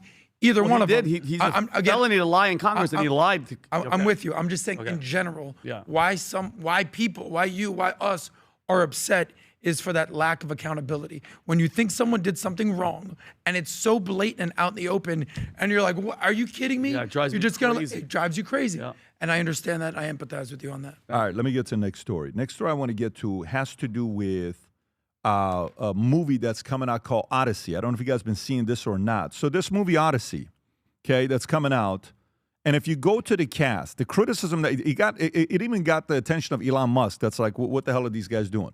Go a little bit lower, Rob, to the cast to see who's in it. How stacked this is. Matt Damon, Tom Holland, Anne Hathaway, Robert Pattinson, Lupita Nyong'o, okay, Zendaya, Charlize Theron, John Bernthal, the great John Thor, and then you have Elliot Page, right? And Rob, and by the way, John Leguizamo, I mean, it's kind of like it's loaded with the people that are in this flick, loaded. And biggest criticism came, what is this story really all about? Tom, what's the Odyssey about? The movie? What they made it about? No. What is the original story, the audio? It's what area of the world? It's about the emergence in Greece. Okay, can you imagine you make a movie about the emergence of Greece and not a single person you cast as Greek? Well, wait a minute. What are we talking about here? So what's more important on who to cast? Then on top of that, Rob, who is allegedly going to be playing, can you go to it? Who is playing, is that the Elliot Page one? There's rumors that she's going to play, well, she, whatever's happening in his life is going to play Achilles. Elliot Page is going to play Achilles? Elliot Page, there's rumors that he is going to play Achilles. Who played Achilles in Troy? Brad Pitt. How did Achilles look? How did Brad Pitt look in Like Troy? a freaking Absolute warrior. Can Made you put some that men up? question their sexuality, Patrick. That's right. I converted for that a guy. year. One year after that movie. Look at this. That's Brad Pitt. Does he look like somebody you would depict as being Troy? Being Achilles? Yes. Of course. Okay. Now, can you go to the other fellow or girl or, whatever's happening. liquid, what do they call it? All this stuff. Oh, yeah. my God. So this is who's supposed to play. That's who's supposed to play. She's got great abs. Yeah. So and then Elon Musk commented on this. Rob, what did Elon Musk say about this in this movie? What was Elon's comments on the bottom? Look at this. Why is Christopher Nolan, like many other directors, so keen to race swap white characters? Quotas and rewards, right? And if you look at the right there, 2024, yes, starting with the 96 Academy Awards, there's a mandatory diversity requirement for films to be eligible for Best Picture category. Films must meet 2 of 4 new representation and inclusion standards covering on-screen representation, creative leadership, industry, actress, or audience development. Elon Musk on the bottom, he wants awards. He wants the awards, and that's it. So when you see this, where do you go with this, Adam? Look, I'm the least movie guy. It's funny that you're coming to me now, but this whole revisionist history of The Little Mermaid's now black and Snow White, what? As Tom likes to say, is now what? Next thing you know, they're going to cast MLK, and Matt Damon's going to be playing MLK. This revisionist history of actual white people. Listen, you want to move the needle a little bit. You want to be controversial. You want to shake things up. That's cool. But when you're as what did Elon Musk say? What did he say about white people? What was the term he used exactly? Race swapping. Race swapping. It just becomes like at some point, and look, I'm not the guy that's going to go crazy about movies. At some point, we're like, okay. So all the Greek Can people. you ask the question? Brad will Pitt. anybody go watch this movie? No, Just ask. I Will you go watch the movie? Let's see what the audience is going to say. I think 10 to 20% will go watch the movie. Well, I think the cast is ridiculous, and much like anything, you want to do something like if you're by the way, find out what other movies Christopher Nolan has done because apparently he's what do you Nolan mean? is a legend. I know. Don't even. Inception. Okay. Nolan is loaded. You're coming after me because I want to find out the movies. Batman. No. He is. He's done some incredible movies, but he's shifting with the times. Yeah. He's basically saying, "Oh, I need a trans person in order to win an award. Let's get a trans person." I think what people are upset about is that you're replacing freaking Brad Pitt.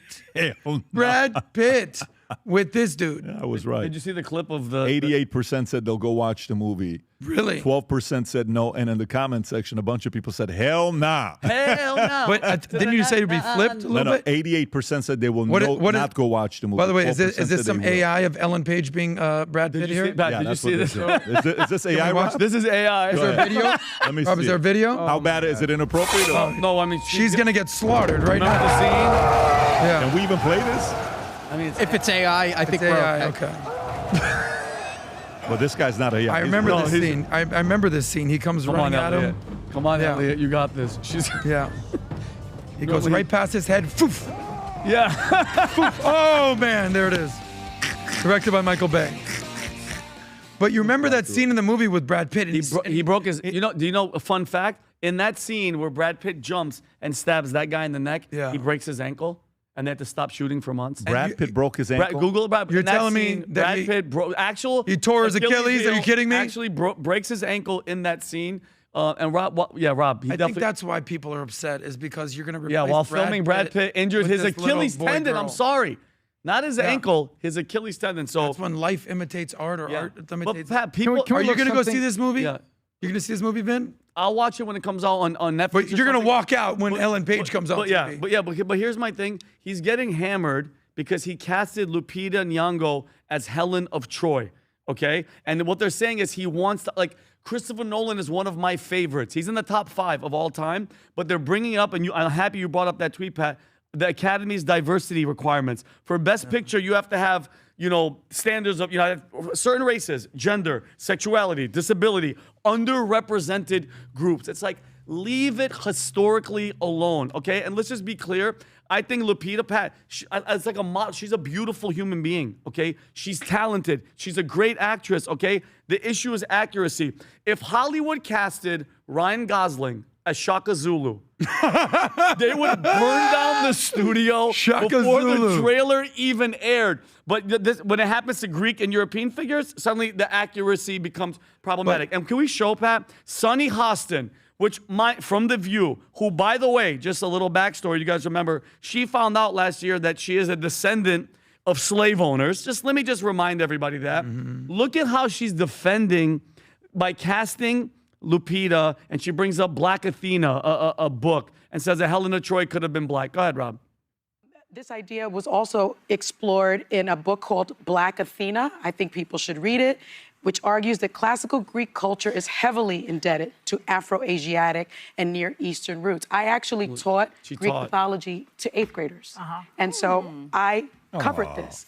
So people that are saying that Helen of Troy could not possibly be played by a black woman don't know history. But what does it matter? By the way, those 8th graders that she taught are probably adults now, and they're walking around thinking Medusa was a Puerto Rican and worked at a nail salon in the Bronx. They're gone. And she's here on The View, still spewing mythology. And here's the thing.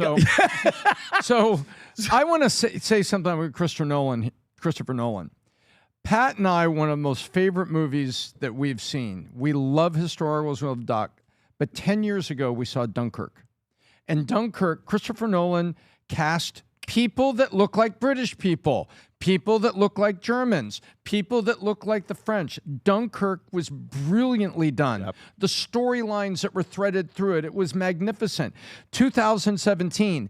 Now here we are, 2026, almost 2027, and look what he had to do. He willingly did it. And Christopher, if you're listening, come on, man. You know, you just went with the program that to be in line to get Academy Awards, you had to check these boxes, and so that's what you did to make your movie. And by the way, that may have been what the studio or the distributor said, hey, make sure you do these things because we want to get the Academy Award and we want to get this too. So, Chris, the movie's got to be like this. So unless he's a private billionaire funding it all on his own, this is what it is.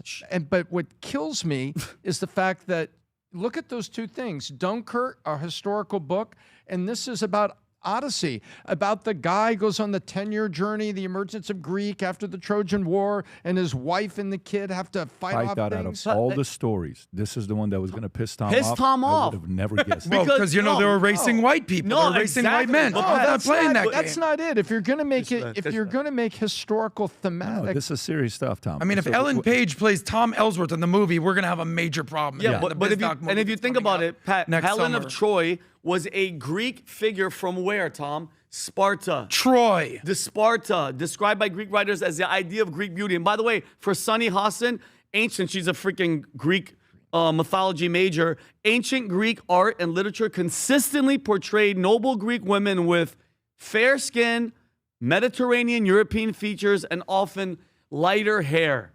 Okay, I taught 8th graders.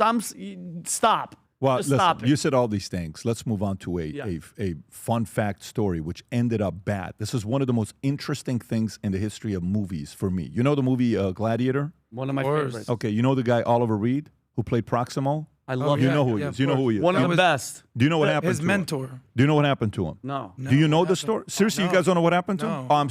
It's such an interesting... So Oliver Reed, one of the greatest actors of all time, plays Proximo in Gladiator. Go to the picture, Rob, of him playing the Proximo.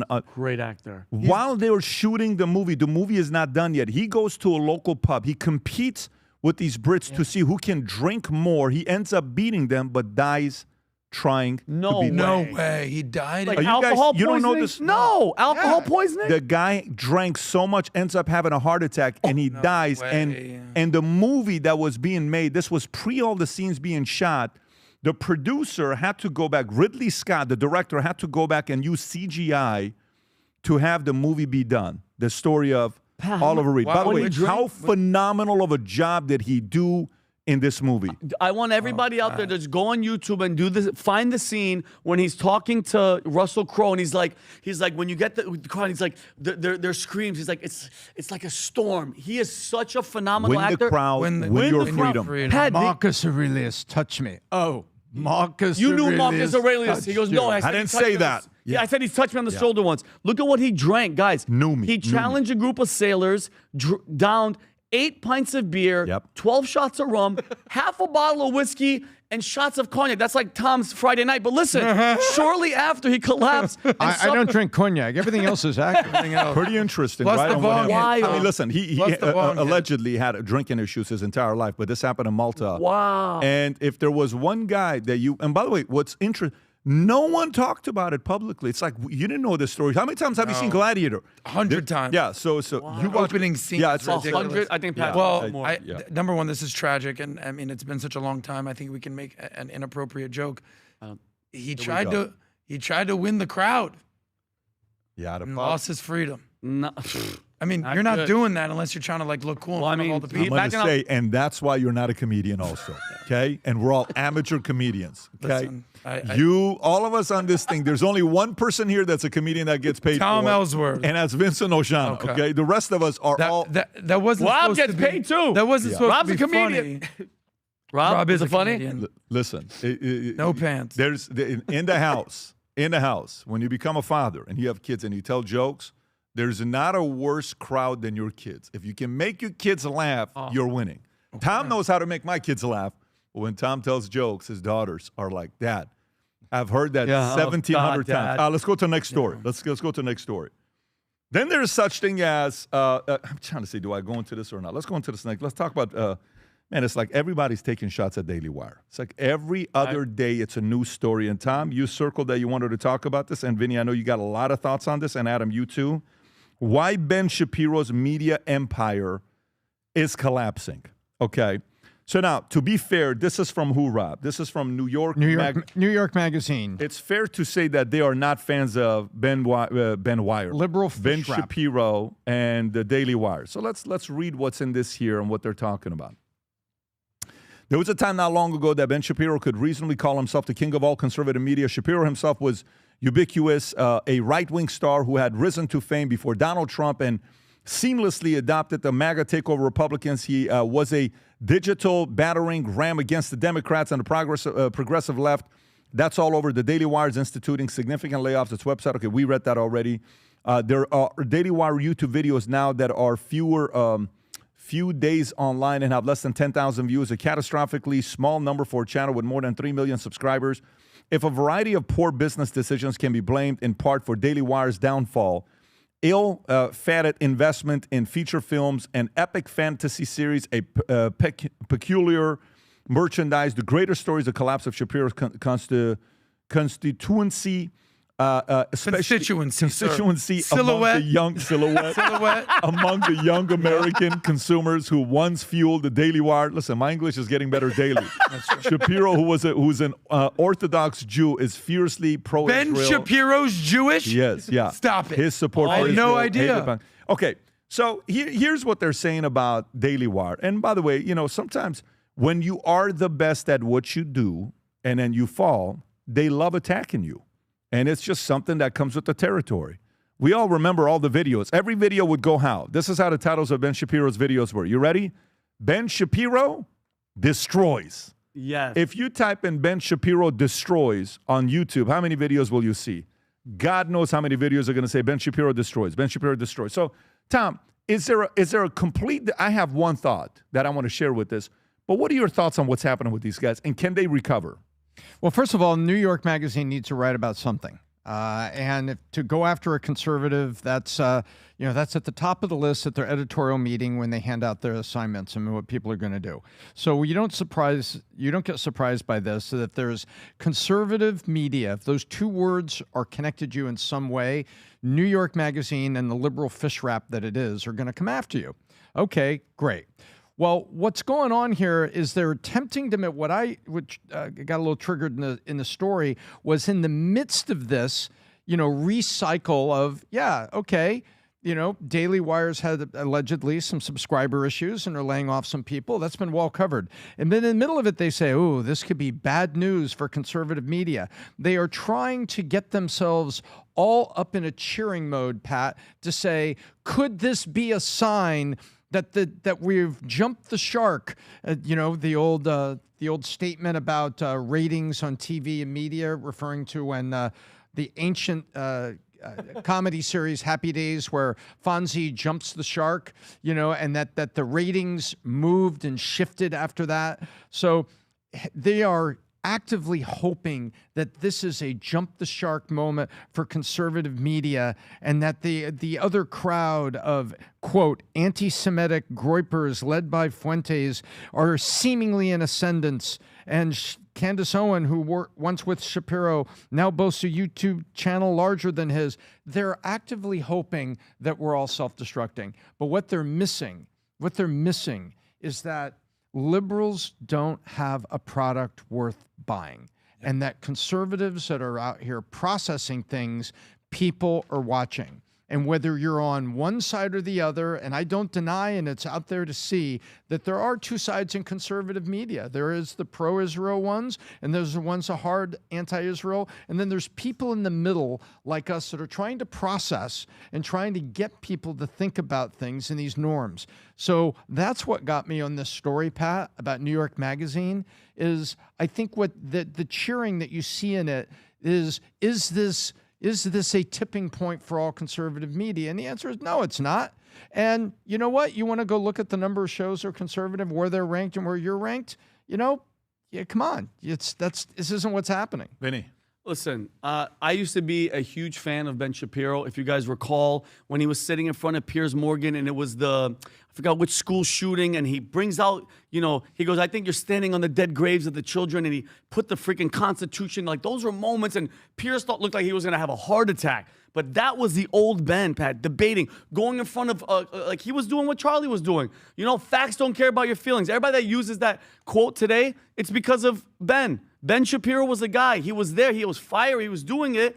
And then, October 7th happens, and let's just be honest with each other. This shit, it was just, if you don't agree with Israel and my thoughts, then guess what? You're an idiot and you're dumb. And people don't like to be lectured to. And mind you, this is his audience. This is his audience. The subscribers are dropping like crazy. Social media, everything. And then you fire one of your biggest stars because she disagrees with your point. And but mind you, facts don't care about your feelings and debate. And then you fire her publicly, and it's ugly. And then Brett Cooper, your number 2, she leaves and she does her own thing. And then you have people inside, producers trying to create stuff, and I get that. And, you have Matt Walsh and you have Michael Knowles do their thing, and they're, success with the documentaries and stuff. But, people don't like that. People don't like Americans don't like to be lectured to. And then when you have your opinion or you don't agree, they're stupid. You're dumb. You don't know what you're talking about. It's unattractive, Adam. okay? And can I just say one last thing, Matt? You can always, we talk about this how many times? Recreating yourself. We did the survey. There's certain points that I already know, and I'm already working on it to be more clear, or to do this or to do that. You have to recreate yourself. Go back to being the old Ben. That's what people want. People like that. And maybe even, Pat, I trim my eyebrows because I'm Middle Eastern. Trim them up. Do like a sexy. I think it's because the eyebrows. I'm telling you right now, if he does like a sexy. The whole thing, it's his eyebrows. If his eyebrows get trimmed, then I know a guy that could edge them up. What? I'm just saying. No, it's not a. That's not. You're not lying. I mean, they're very bushy. Go ahead. Yeah. There was some ridiculous eyebrow people in Glendale. Oh my God, I know. I saw one guy. Sveta, I can refer him to. There's like a gay guy named Bijan who was great with eyebrows. There are referrals. Go ahead, Adam. Your thoughts. Well, Ben's had those eyebrows. Bijan, send a DM to him. Ben Shapiro. Look, as since October 7th, and since Ben defended Israel, and his ratings and his favorability have plummeted. There's a direct correlation between people that defend Israel and their views, straight up. There's also a direct correlation with people that are anti-Israel, and the more they talk about Israel, their views go up, i.e. Tucker, i.e. Candace. Now, if you ever watch Ben's show, Ben has not changed at all. You talk about reinventing yourself. Ben hasn't shifted one belief, one ideology. Everything he's saying today is everything that he stood for before. But I do have an idea for Ben. I believe the Tucker ship has sailed. I don't think Tucker in a million years would sit down with Ben. I think Ben would run circles around Tucker. I think he looks at Candace as almost like a joke at this point. But here's my idea for Ben. Debate Nick Fuentes. because Nick's been trying to knock down your door. Nick's career has basically ascended because of you. You sort of alluded to this recently. I think he owes it to himself. I think he owes it to the audience to give this kid that, as obnoxious as you think the kid is, he's a talented guy. Steven Crowder, who I have immense respect for, has sat down with Nick Fuentes twice. I've sat down with Nick Fuentes. You've sat down with Nick Fuentes. Now, if Ben doesn't want to do it, Nick, debate a guy named Shabbos Kesselbaum. Okay? Because they say that he's the new Ben Shapiro and he's super talented. It seems to me Ben, for whatever reason, is avoiding Nick. Honestly, it's probably because he thinks it's beneath him. And he thinks that he's been punching down, and I understand that. You think that? But what? Nick No, is just also watching avoiding. Rob is like trying to find how to spell Shabbos Nick- Kesselbaum. Like, just laughing at Rob. B-A-U-M. Two S's. By the way, super talented guy. But I also think Nick is avoiding Shabbos Kesselbaum. So there's a lot of people avoiding people. I think, they say that disinfected is the greatest sunlight. Basically, get the debates out in the open. Right now, shifting gears from Ben, I'll just address Daily Wire. I think none of them have changed at all. Michael Noah's, Matt Walsh, God, I don't know what's going on with Jordan Peterson. That whole crew, they stand for exactly what they stood for, and they have not followed the clicks and the views by going anti-Israel. By the way, Matt Walsh, I think, is Catholic. No, sorry, Michael Knowles is Catholic. They have fierce debates amongst each other. So to act like they're some sort of like unilateral, one-size-fits-all type organization would be far from the truth. But I do think, you say Ben needs to reinvent himself. I don't think someone like Ben reinvents himself. He is who he is. You said that he's not that funny. Stop trying to be funny. I get it. I think he's the smartest guy in the room, and that's who he is. Own it. Like if you try to tell me Tom, whose numbers and stats try to be the coolest guy in the room and the most entertaining, that probably won't be the case, although we have an audience that thinks that. Now, last point. The reality is Ben is who he is. The market, the media landscape has changed. It is what it is. But do you think Ben's going to stop being a constitutional conservative? No. Do you think he's going to stop defending Israel's right to exist? No. Do you think he's going to basically whore out for the clicks and the views like Candace and Tucker and Megyn Kelly? He's just not going to do that. And he said that day one when he got onto did a speech at Turning Point. Ben is who he is, but I also encourage him, if he's going to change and evolve, go ahead and debate the person that's basically the head of the snake. Now, this Groyper thing, I think, look, I've hung out with Nick. I shot basketball with Nick. I disagree with his entire premise, but the kid is talented. I'll give him that. He's fun. I watch Nick. I text Nick here and there. But I think that something needs to be addressed. Now, I will say the Groyper movement is going absolutely nowhere because Nick's fighting with Candace, and Candace is fighting with Nick. Nick's fighting with Dan Bilzerian. Dan Bilzerian is apparently 12% Jewish, so that excommunicates him for everything. He's trying to run against Andy Fine. You can't build a coalition on hate. And that's just the reality of it. You can be talented, you could be opinionated, you can be an amazing personality, but that Groyper movement that Ben Shapiro does not want to basically ingest it's all they do is destroy. They can't build up. But I want to ask, from everything that you just said, I want to ask the businessman CEO. Everything he's saying, he's not going to change. He's not going to change. As the CEO, you Daily Wire, what's going to happen if you don't? What's going to happen to Daily Wire?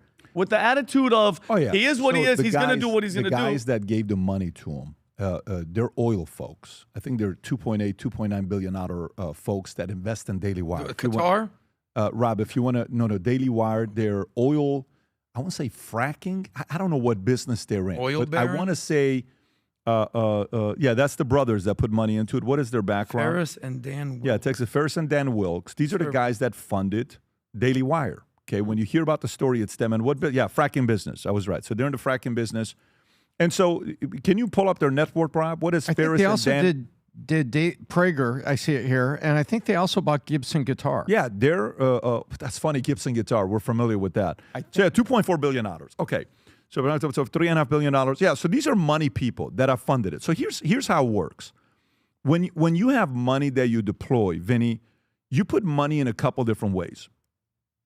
You either deploy because of what you believe in, okay? Meaning, I'm willing to put all the money to support any conservative causes and media companies because we need that message to grow. Mm-hmm. Perfect, no problem. So When your intention is only that, you're not necessarily looking at making money. You're looking at cause-driven. Let's protect the Jewish agenda. Let's protect the... And I think these guys are Jews for Jesus, if I'm not mistaken. I don't think they're even Jewish. I think they're Jews for Jesus. Can you go pull up their Wikipedia? Again, everything I'm saying in this part could be wrong. I haven't looked at this for a couple of years. Something about Judaism, Old Testament, Jesus Messiah. Do they believe in Christ? No, there it is right there. Yeah, they are not officially affiliated with the organization Jews for Jesus, but the pastor of the Assembly of Yahuwah Seventh-day is a congregation that adheres to Judaizing form of Christianity. Okay, so it's like Jews for Jesus, so that's kind of where they're at. So they're putting the money. Now, let's flip. Regardless, even if it's for values and principles, if you put money into a business and you invest and you're not getting a rate of return, nobody runs a charity. So then at the end of the day, you have to find a way to recreate the brand and the business. This isn't the first time. Best Buy was going through issues. They brought a new guy, and he fixed it. Best Buy people were no longer coming in. Then Best Buy CEO's like, look, instead of trying to do it the old way, let's partner with Apple, Samsung, and give them a booth and a section so Apple's pushing people to come to our store. Best Buy grew at a certain period when the S&P 500 grew by 111%. I think they grew by 300+%. And that's Best Buy. Wow. Okay, because Kmart didn't make it. Some of these guys didn't make it. So they need to go make a really good hire of a CEO to see what direction to go with this. And then a part of the onus has got to be on him on what he wants to do. And by the way, you could say the following. Here's the thing. There is, I'm not changing my values and principles. What do you think will take for somebody to change my values and principles of believing in capitalism? It's not going to happen. Okay. It's not. But guess what? Can somebody give me feedback on my approach? Can somebody give me feedback on strategy? Can somebody come in? Yes, 100%. So I'm not in the part where I'm at, and I'll wrap it up with this last story. If we got time to do the Drake, let me see what my next meeting is, if Mateo's already texted me or not. I'm more on the part about the market is going to clear itself out. You went back 10 years ago on entrepreneur content. There were people that were the faces of entrepreneurship. They disappeared. Poof, they're gone, and they're no longer around. Whoever's the biggest noise today, in 10 years, they're going to disappear. And it's only going to be 10 or 20% of them. Who is the 10 to 20%? You have no idea. It's very hard to stay in the arena. An article came out saying that YouTube today, interesting thing about algorithms with YouTube, Mr. Beast's viewership, they said, has dropped 50%. Why has it dropped 50%? He used to get these videos, 900 million views, 500 million views, 400 million views. Now it's 60 to 120 million views. Now somebody said, well, listen, give me a 60 to 120 million views. Yeah. It doesn't mean it's being impacted. What did YouTube do? YouTube on the back end controls what? Go look at any of the top 50 podcasts that we follow and go to their YouTube channel. You'll notice, why is this guy down to 600,000 views, 200,000 views, 800,000? He used to get 4.8 million views. Why is that guy that used to do 600,000 views down to 300,000 views, 150,000 views? What you will notice is the following. Rogan is number one podcast in 94 countries on Spotify. But on YouTube, it's who? Someone else, Midas Touch. But why is that? Why is YouTube putting this? Because YouTube came out and said they used to favor, because they control recommendations. The algorithms of YouTube, they control recommendations. Like, do you remember during COVID? During COVID, they're like, if you use the word, there was a certain word you used on the title, it would just drop off. Yep. Okay, whatever the words were. During COVID, there was like 50 words I didn't like. Mm-hmm. If you used it, it would automatically drop off. So don't use the word. All right, so people didn't use the word. YouTube, in insurance, I'll never forget this in insurance, because in the insurance industry, there used to be this company called Aviva. Rob, can you pull up Aviva? Aviva ended up being bought by somebody. I don't know what the company's new name is, but it used to be called Aviva Insurance. Go to images, Rob. Oh, yeah. Go to images. Aviva, I remember these. Yeah, but this used to be a different logo. Can you tap in Aviva's old logo? Yeah. Old logo. Old logo was a different color. Anyways, so Aviva, one year, they're selling index annuities.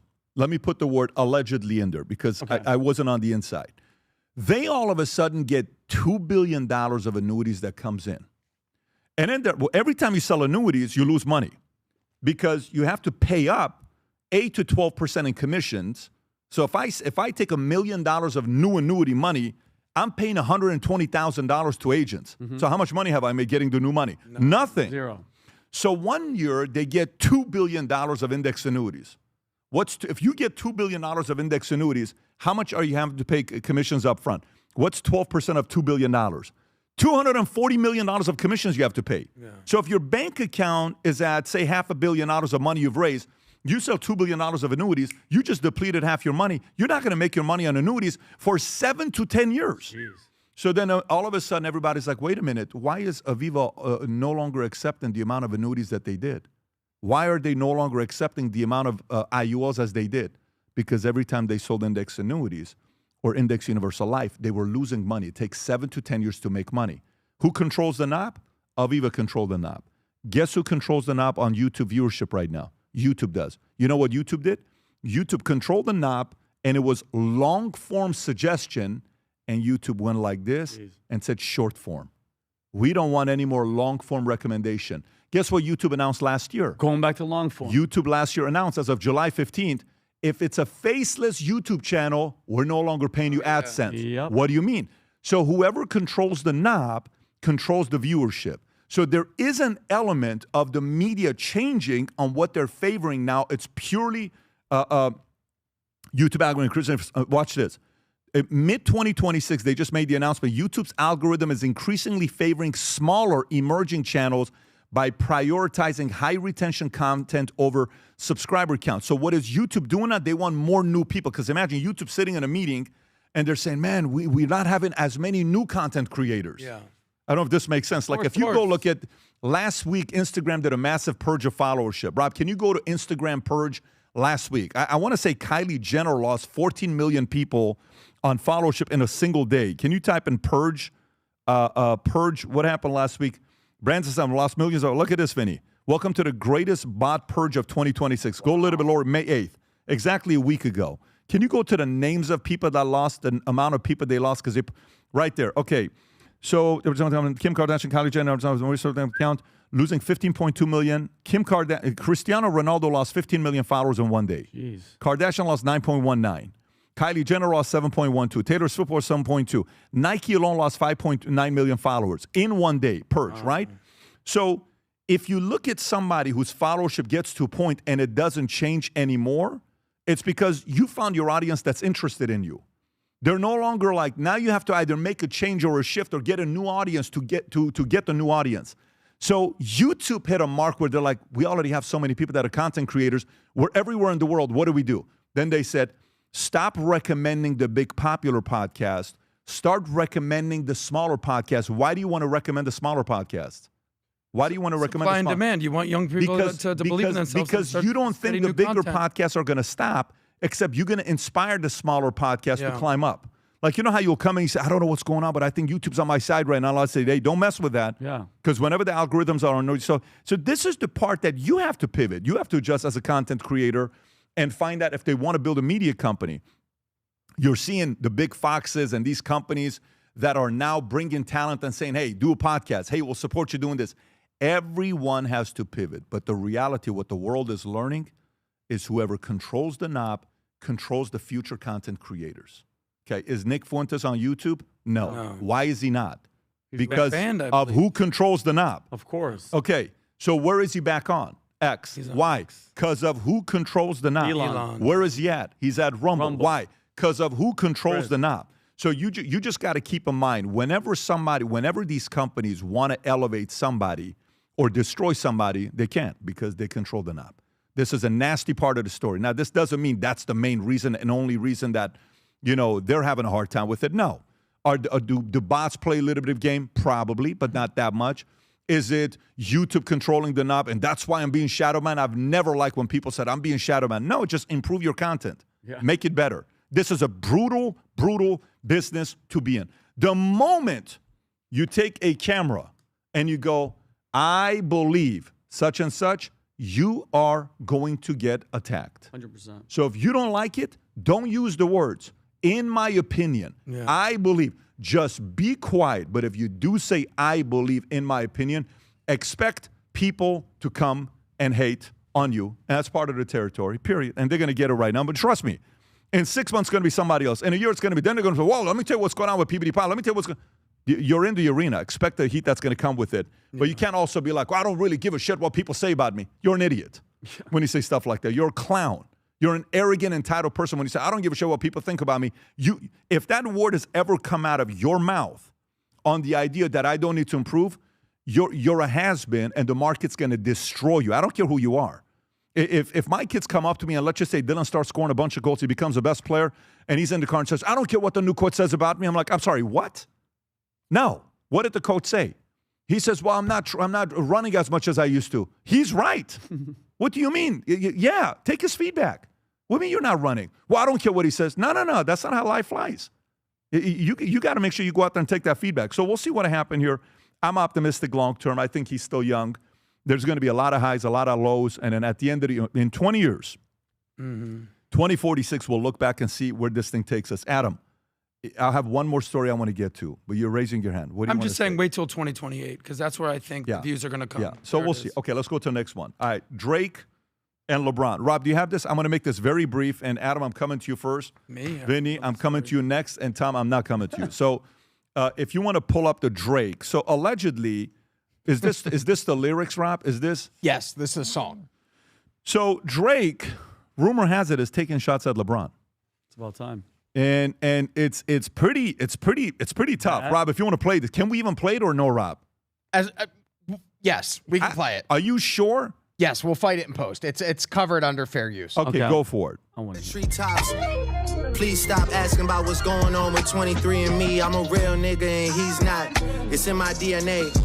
I could have fell back like the married rapper, but we engaged. I told y'all I'm settled in my evil ways. These niggas thinking that the spot is up for grabs. They'll never see the day. To be the number one, you gotta lead. Okay, so what happened with 23andMe? Who's he talking about? This guy named LeBron James.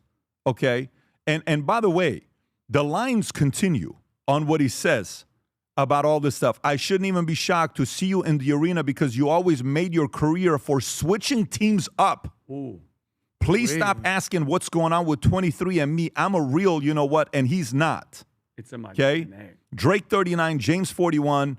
They seem to be having tension, and it's interesting with this tension because at the beginning, they used to be like an item. I think one of the main songs was him. What was the song that he had? Greatness. You know, there was a song that he made that was in LeBron's, what do you call it? Videos that he would make. It would mainly be this song. So, Adam, how much are you following the story between the feud of these two guys? 0%, but that doesn't mean I don't know anything about LeBron. I don't know about Drake. I know they spent a lot of time when Drake was coming up in the early 2010s when LeBron was playing for the Heat. They definitely had a relationship. But I don't know literally, I didn't even know the story popped up. But what I will say is this, and I'm just connecting dots here. Hey, guys, I'm just asking questions. Toronto Raptors won a championship in what, 2019? Mm-hmm. Okay. LeBron was still on Cleveland then, so there's some beef at that point. He had just left Cleveland. But also, what's the city that, and by the way, Drake is from Toronto. What's the city that's connecting dots? I don't know. What's the city, the one NBA city that LeBron criticized recently? Oh, I don't know. Memphis. He criticized Memphis. Yeah. Where's Drake from? Canada. That's where his mom's from. Where's his dad from? Memphis. Okay. So there's some stuff going on behind the scenes here, but I know this. I don't think that's what it is. I know, I'm just connecting dots here, but I know this. I don't know what happened here. They both got some dirt on one another. They both been in some secret rooms, parties. I'm not saying Diddy parties, whatever. They know some stuff, but let me tell you something. Drake, run into LeBron by yourself without your crew and then talk shit. I don't think you're going to say one word to LeBron. So there's a difference between yapping, and it's funny thing is Drake made his career on saying that trigger fingers turned into Twitter fingers, basically saying that everybody's not tough. You talk tough online, but not in real life. Let's see if Drake does anything to LeBron in real life, because I guarantee you, if you're going to come for the king, you better not miss. So LeBron, better luck next time in the playoffs. I think Luka Doncic is coming back for the next series. I want to say this. Yeah. I think one of the reasons was because, do you remember we were watching the Super Bowl and LeBron was dancing to Kendrick Lamar? That's it. And so that's what I think it is, right? Because I'm reading these lines on what he said. I'm like, bro. What was last name ever, first name greatest. And he was talking about nothing to LeBron play James. with. Yeah, that was about LeBron James. Was he? Yeah, Yes, that was it about was. LeBron James. So that song, when you think about it, so these guys have been buddies for a while, and now all of a sudden it's like, hey, I saw bro at the pop out with them. Key lines, pop out with them. Who's them? Yeah. Kendrick Lamar. You switched on the guys and supported a hater. Like, what are you doing going from me to him? And, Kendrick did the Not Like Us, which blew up massive, huge. And that I think I think Adam, that's the connecting the dots is that because the Kendrick Lamar Drake beef was Kendrick in the lyrics saying something about pedophilia or something. Do you remember that? Do you remember that beef where he was saying, yeah, you like them young. Yeah, you Cell like Block young. 1, So something then, like that. so then think about this. You're friends with, I know Tom's following, guys. Look at Tom. Tom knows that LeBron and Drake were like Tom's this. going to make you laugh now and cry later, buddy. They were like this.